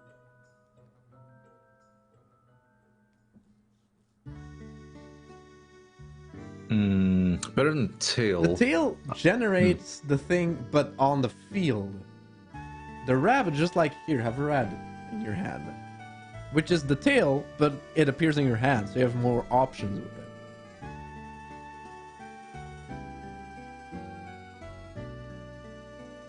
I guess that's true, but A tier? That's a problem, isn't it? Maybe this one is worse.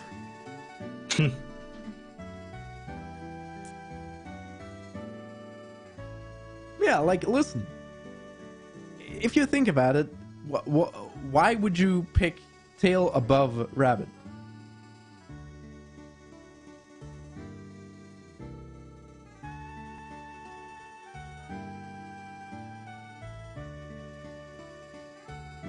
Tail can save a low HP card, I guess. But... it's always hard. Yeah, the tail can be sacrificed if it survives.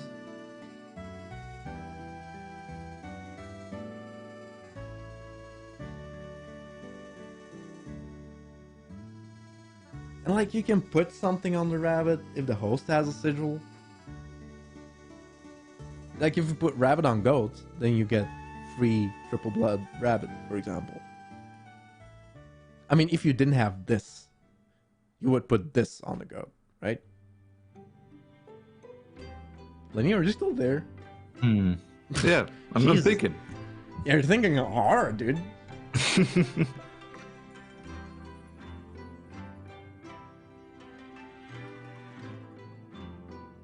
Yeah, but okay, if you're just like, oh, but the Warren, where like it comes on the Warren and the Warren has 0 attack, sure. But like the beehive, like it's actually like the beehive and the rabbits are technically the same thing, except the beehive needs to be attacked and the rabbit just needs to be played. And this one gives you 1 rabbit. This one gives you as many bees as the host allows with its HP. Can somebody in the chat tell me, like... I mean, we're not arguing the fact if it's better than the bees or not. The bees are obviously better.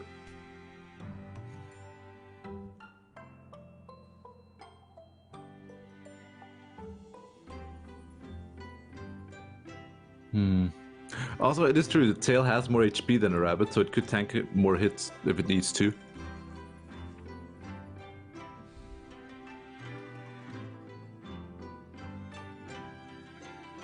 It's so situational. This is hard. Like, it doesn't make... To me, it doesn't make sense to put this in A, though. Yeah, it sounds weird. Okay. Oh. Well, let's go over this. Like, oh, you could be like, well, the pack is better than the rabbit because it might generate a squirrel bomb. Well, it might also generate pliers or generate something completely different that's not good for the situation. This one is consistent. This one is just rabbit in hand.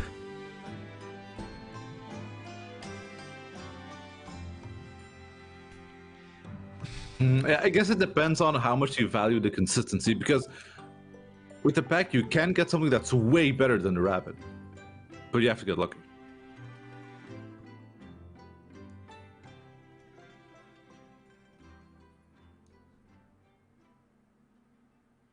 Like this, perhaps? Honestly, I think this looks good because you look at it. Okay, so the lowest A tier right now is the bees. Yeah. And I do think there is a gap between bees and rabbit, Yeah. and skink. So I think this works. Yeah.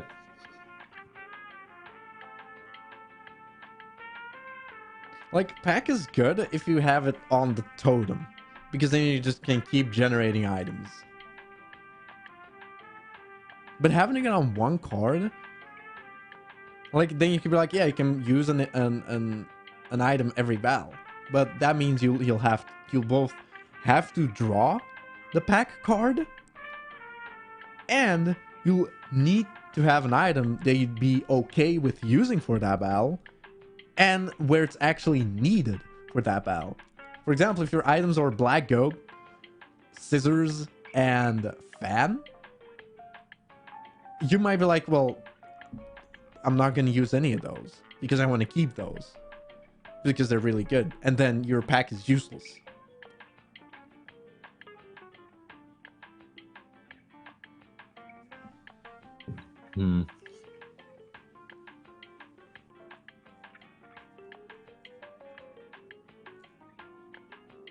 Like, I think if the one time where items are absolutely necessary, let's say, is like in the crazy hard modes. And at that point, would you really be like, oh gosh, geez, I'm definitely gonna play this pack Gek and hope for scissors so I can cut up that bear? Like, the only time where it's absolutely necessary for the pack is in a situation where you would not want to rely on its RNG. Usually when you're in a regular battle and you're not playing crazy hard modes, do you really care about getting that item right then and there?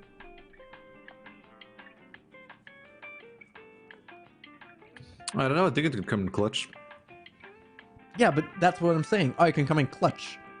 But you know what? It can also come in clutch, like literally everything that's consistent, where you know what you'll get.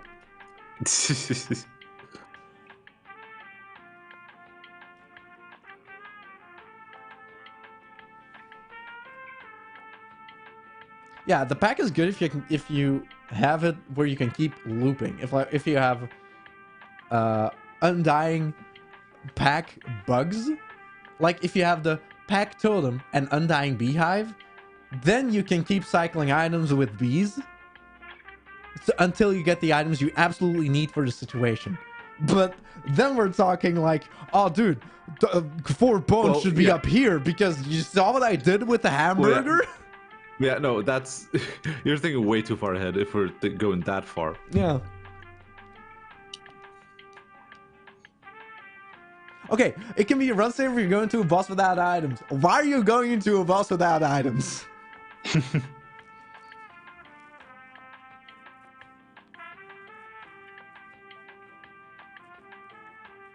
Yeah, pack is okay, in my opinion. I think the list is good as is. I think this looks pretty good. The music is good. Also, yes. Like,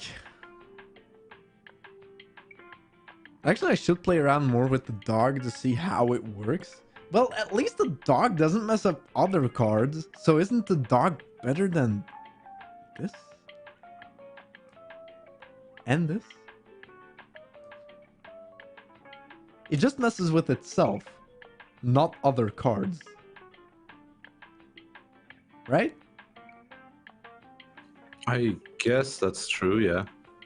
Like, you would not put it on a card, but neither would you these. Yeah, true. Or that.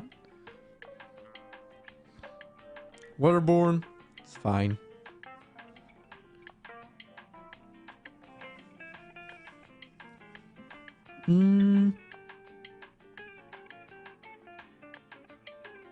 Like, there's definitely clear ones like these, yeah.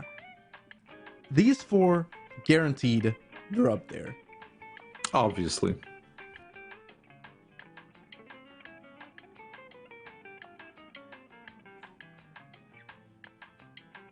And now people are realizing, again, there's things missing. It's fine. It's fine. Dog is casual strategy because you're scared. I don't even know how the dog works. For you. Like, that's definitely a sigil to put on enemy cards.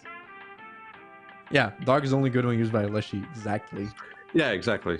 But so are these. They're just annoying on the enemy. Same for Yeah. Waterborne, actually. You wouldn't use them on yourself. Yeah.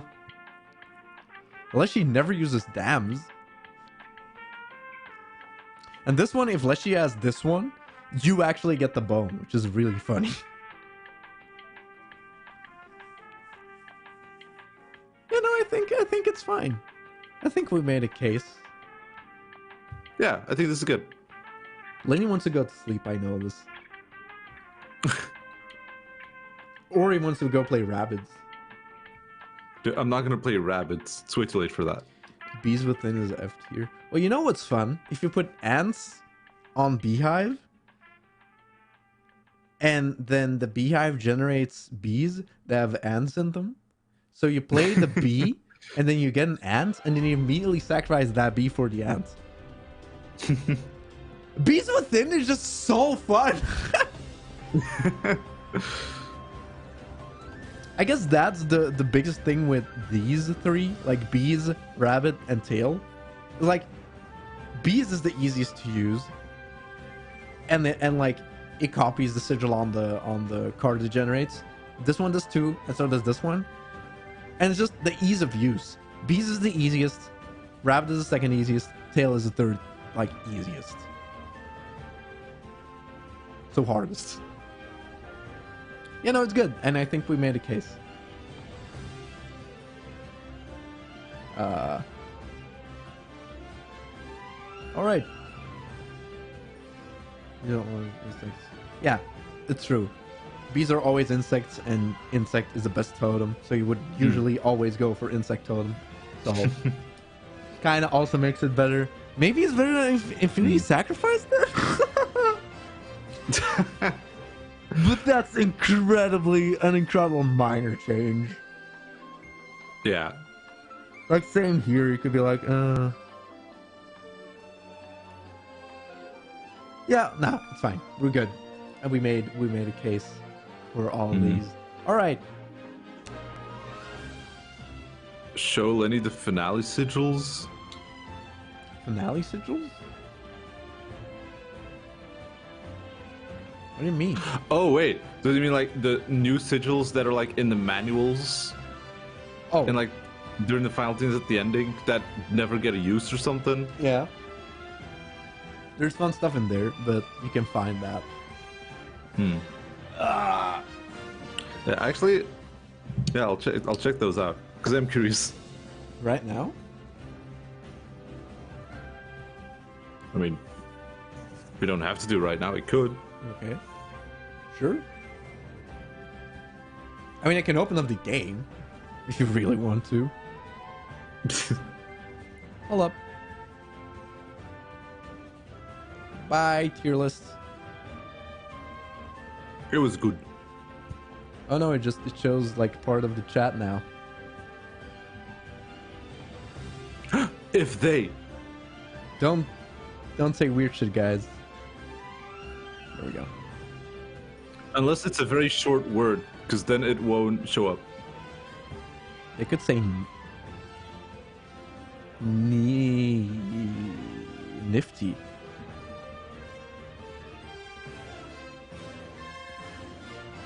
They could say Niigata Prefecture. That's in Japan. Yeah, you see this, by the way? Rough. Current beta status, rough. So, like, what's this all about?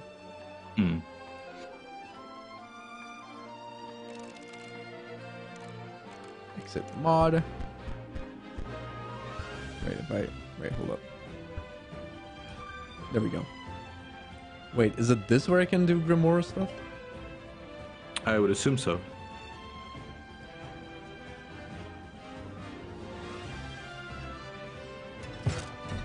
Oh, son of a bitch, really? Yeah, let's see him get okay. killed. Yay! Oh no, it's our favorite YouTuber, he's back! Whoa. Oh, you saw the face I created for the unused boss. Oh shit.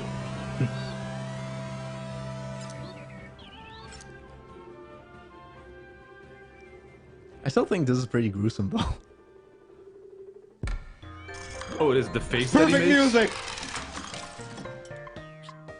music! We killed Poe. Nobody liked him. Poe is Whatever. dead.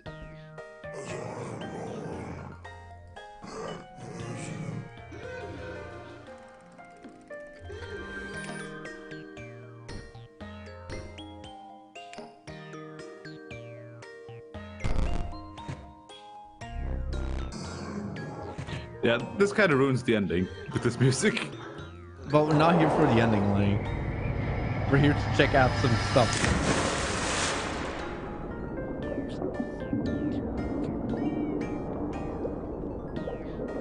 Look, there he is, Mr. Poe. Well, his head at least. I mean, I think you know how computers work if you're a sentient computer program.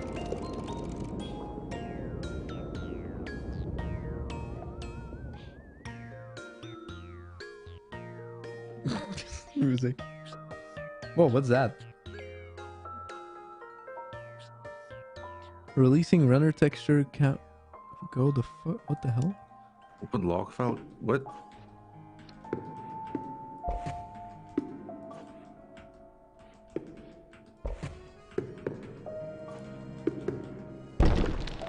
Hey, Now Gromora. imagine. Now I'm just thinking about Francis talking about this game like, no, obviously the Beehive is S tier. Because it worked really well with that dice sigil. Oh, dang it. All right, let's check out the manual. Oh, I thought we were playing the game.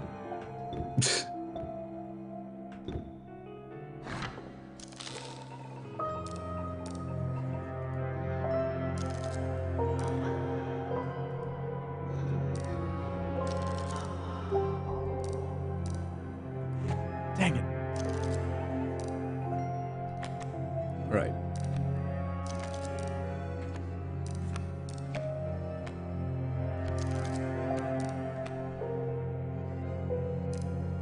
Whoa, wait, apparition. A creature brain the sigil gains one gains 1 power when you speak Bloody Mary into a connected microphone up to a total of 13 times. Jesus Christ. Exploding corpse. When a creature brain the sigil dies, all empty spaces on the board are filled with a guts card. What are guts cards? Oh. When a creature brain the sigil dies, it haunts the space it died in. Creatures played on this space gain its old sigils. There's so much fun stuff, right? That would be cool. Blood Guzzler. When it deals damage, it gains 1 health for each damage dealt. Yeah, okay. Cool. Oh, we know that one. Oh, yeah. Sticky Shield Latch. Oh, yeah. Palm Latch. So Oh, those that's are still it. here. In here. Cool. Like, the Bloody Mary. Like, fucking Christ, really? That's just stupid.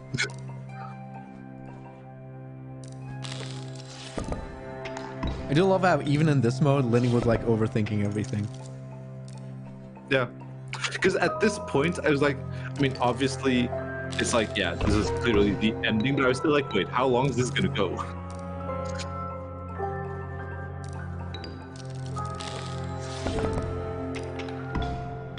Like, the game was being deleted, so I don't think you had to worry. Yeah.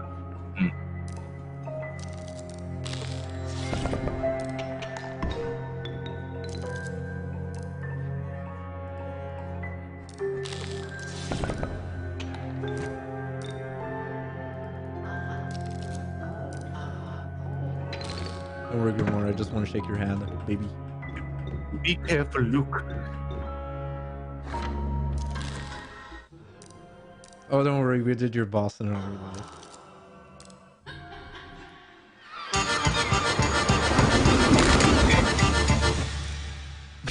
I love the Like- fake out. Yeah. Like the music is obviously super good in the actual boss fight, but I wish it was as crazy. It's like, doot, doot, doot, doot, doot, doot, doot. Like, Like, it's the actual boss. Like, everything appears. yes, exactly.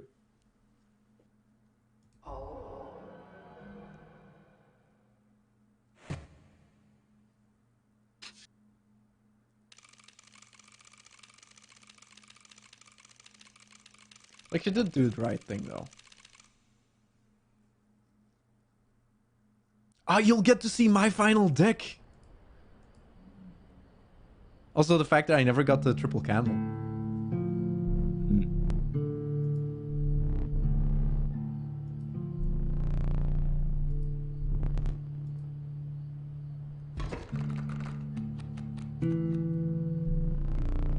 Skunk. Like, just the fact that it's like, oh, the deck you had before is such a nice touch. Thank you, Lish.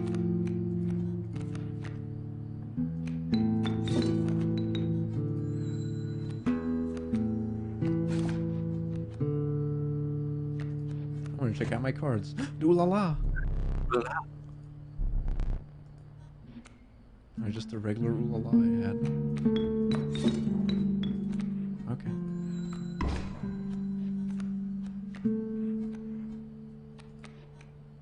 Not a raven. I was very raven heavy, it seems. Yeah, lots of ravens.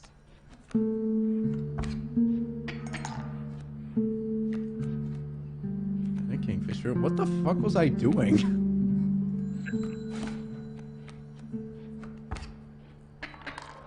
I wonder if you lose if you just... Special mantis. Wait, how is that special? Wait. What the fuck? Huh? Why is it glowing? Huh? What did you do with your game, dude? Nothing!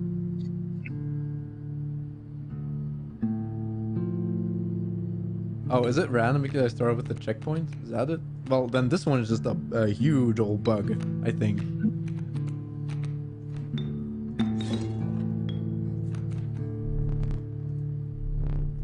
Do you?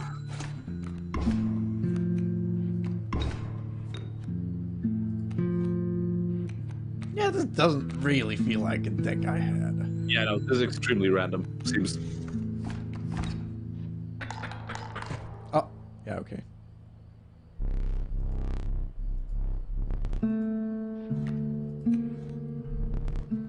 There's no way.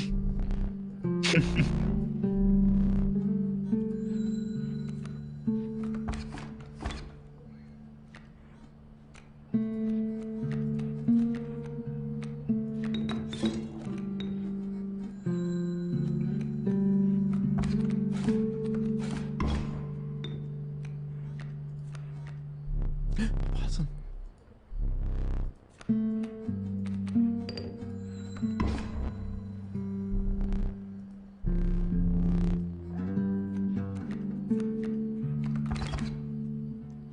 Yeah, Lish, I'm enjoying this, but I'm kind of here to see the... Oh, yeah, okay.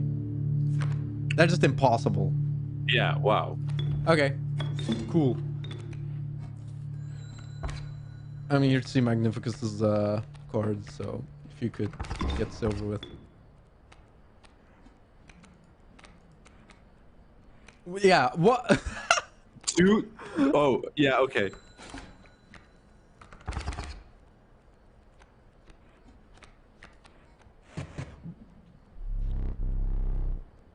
But, okay, is there another rule of line there? Wow, he even gets mad when you try to draw another card.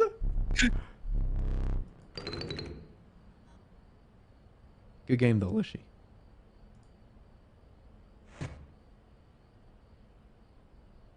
Yeah, imagine combining those little laws. Oh my god.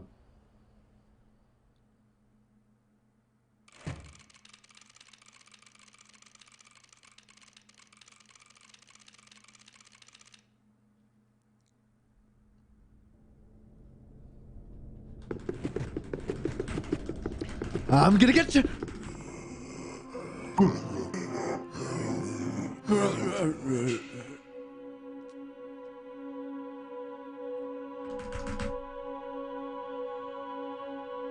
Are you okay, dude?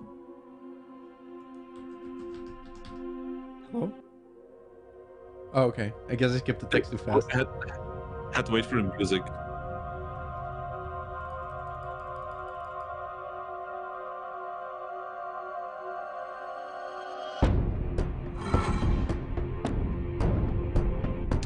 It's time. Also, I think this kind of like I wish this part wasn't as silly because it takes away from the sadness of the whole thing.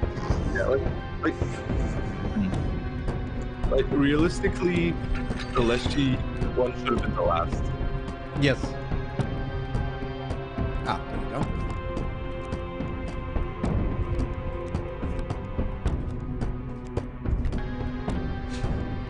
Short of Ataxia. Ataxia was summoned if you control creature friends over.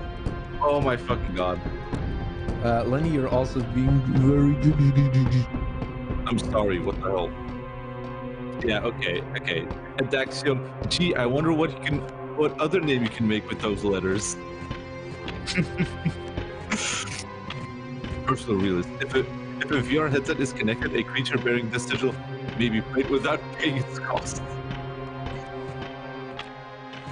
I think that's it. Yeah. Yeah, But like, okay. come on. Yeah. Yeah, there's like Exodia is here. Let's ring that bell, bitch. Am I speedrunning the game now? Am I good? One carpenter, don't be crazy.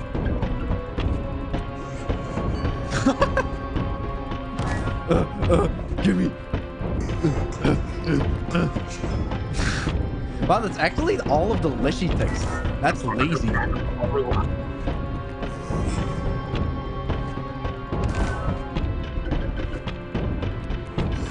I'm speedrunning, shut up!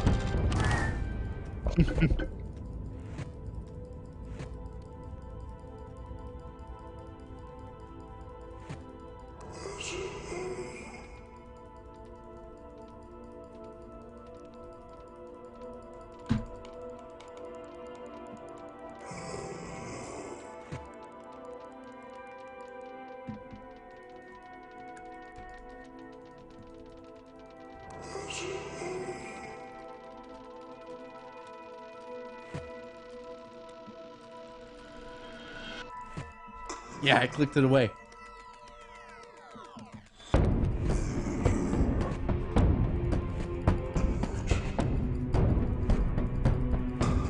Fine.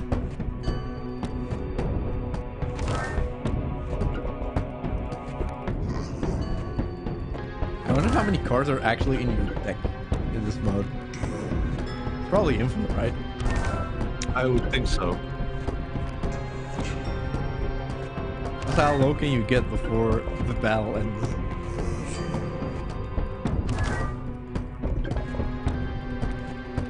I wonder, is this a speedrun tactic to play in as low a resolution as possible so you don't have to move your mouse this far to click the bell? Is that a tactic?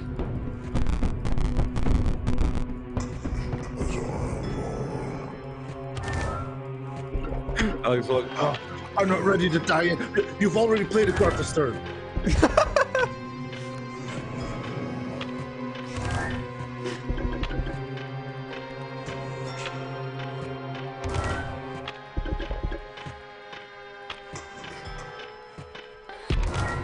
Wait, is this actually time-based? I think it is. Because someone said that during speedruns they actually don't do anything here. Oh. Wait, so can I actually draw all my cards? You just keep going? No, stop!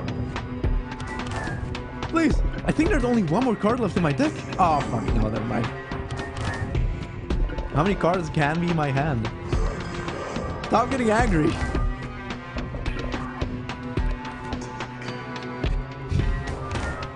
Rolling way too many cards.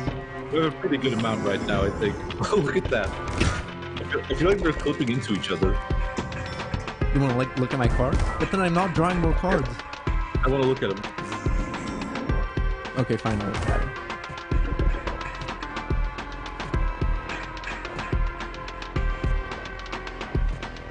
it. Nice. Okay, I can draw more cards with Oh the god, my blue, thumb. with the blue mage. Your thumb.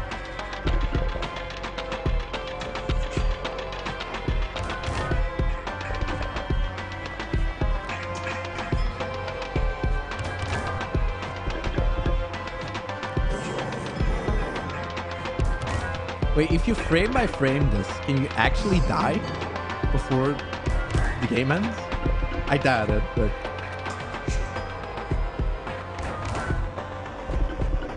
Yeah, I guess it's just based on the music.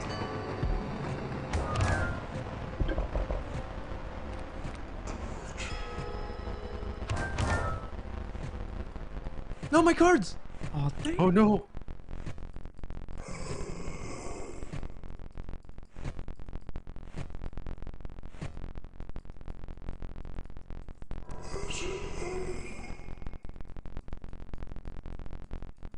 Yeah, so, like, he's just kind of a huge dick, right?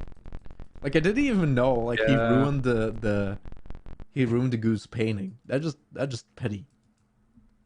Yeah, that makes me like him much less than I already didn't like him. Look, I'm Fry Guy.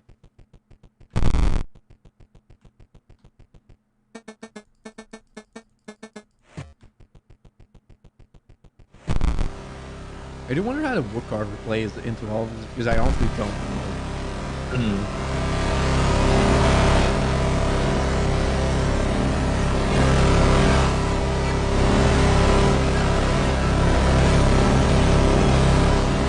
You're just not opening, you know?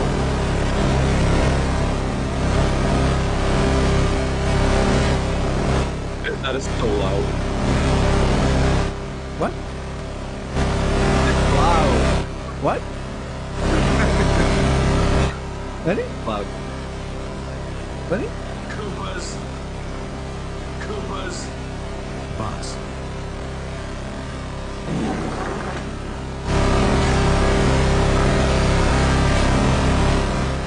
It's almost done. Can you just The delete old the old Koopas. data?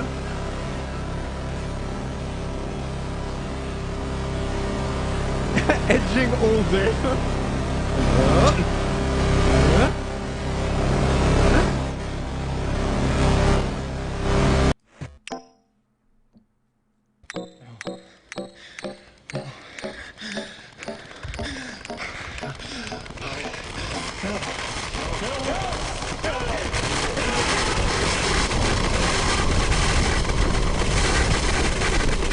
Oh, Mr. Carter.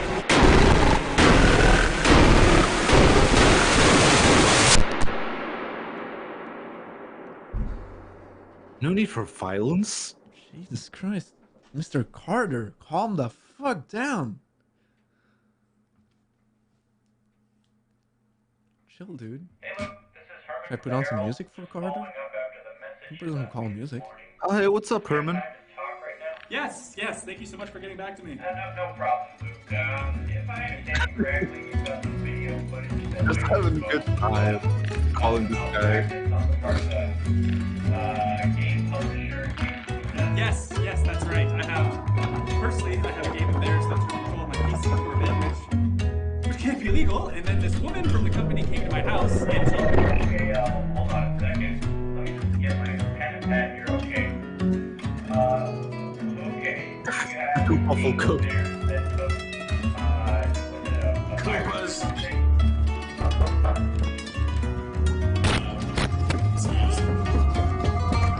I told you.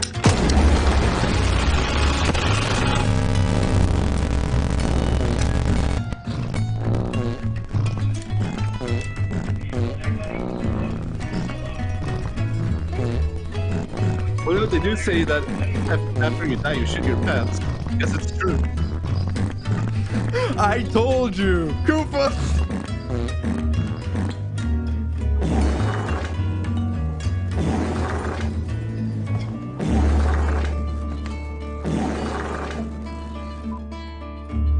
Oh no.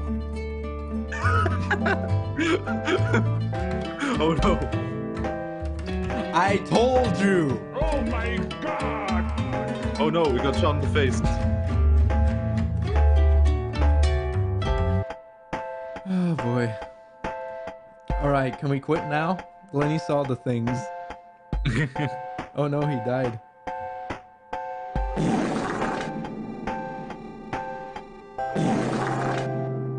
Sunny Lackjaw as Koopas. Yeah, she was Koopa. Anyway. Lucky farter. Stop!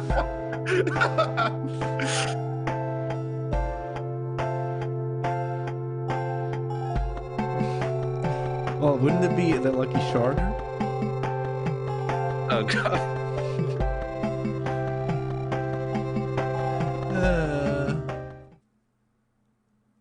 There we go. The game is done. And I am also done. Let's go to bed, everyone. The stream will end when Shiver goes, ah. We can keep going till the fat lady goes, ah. She's not fat.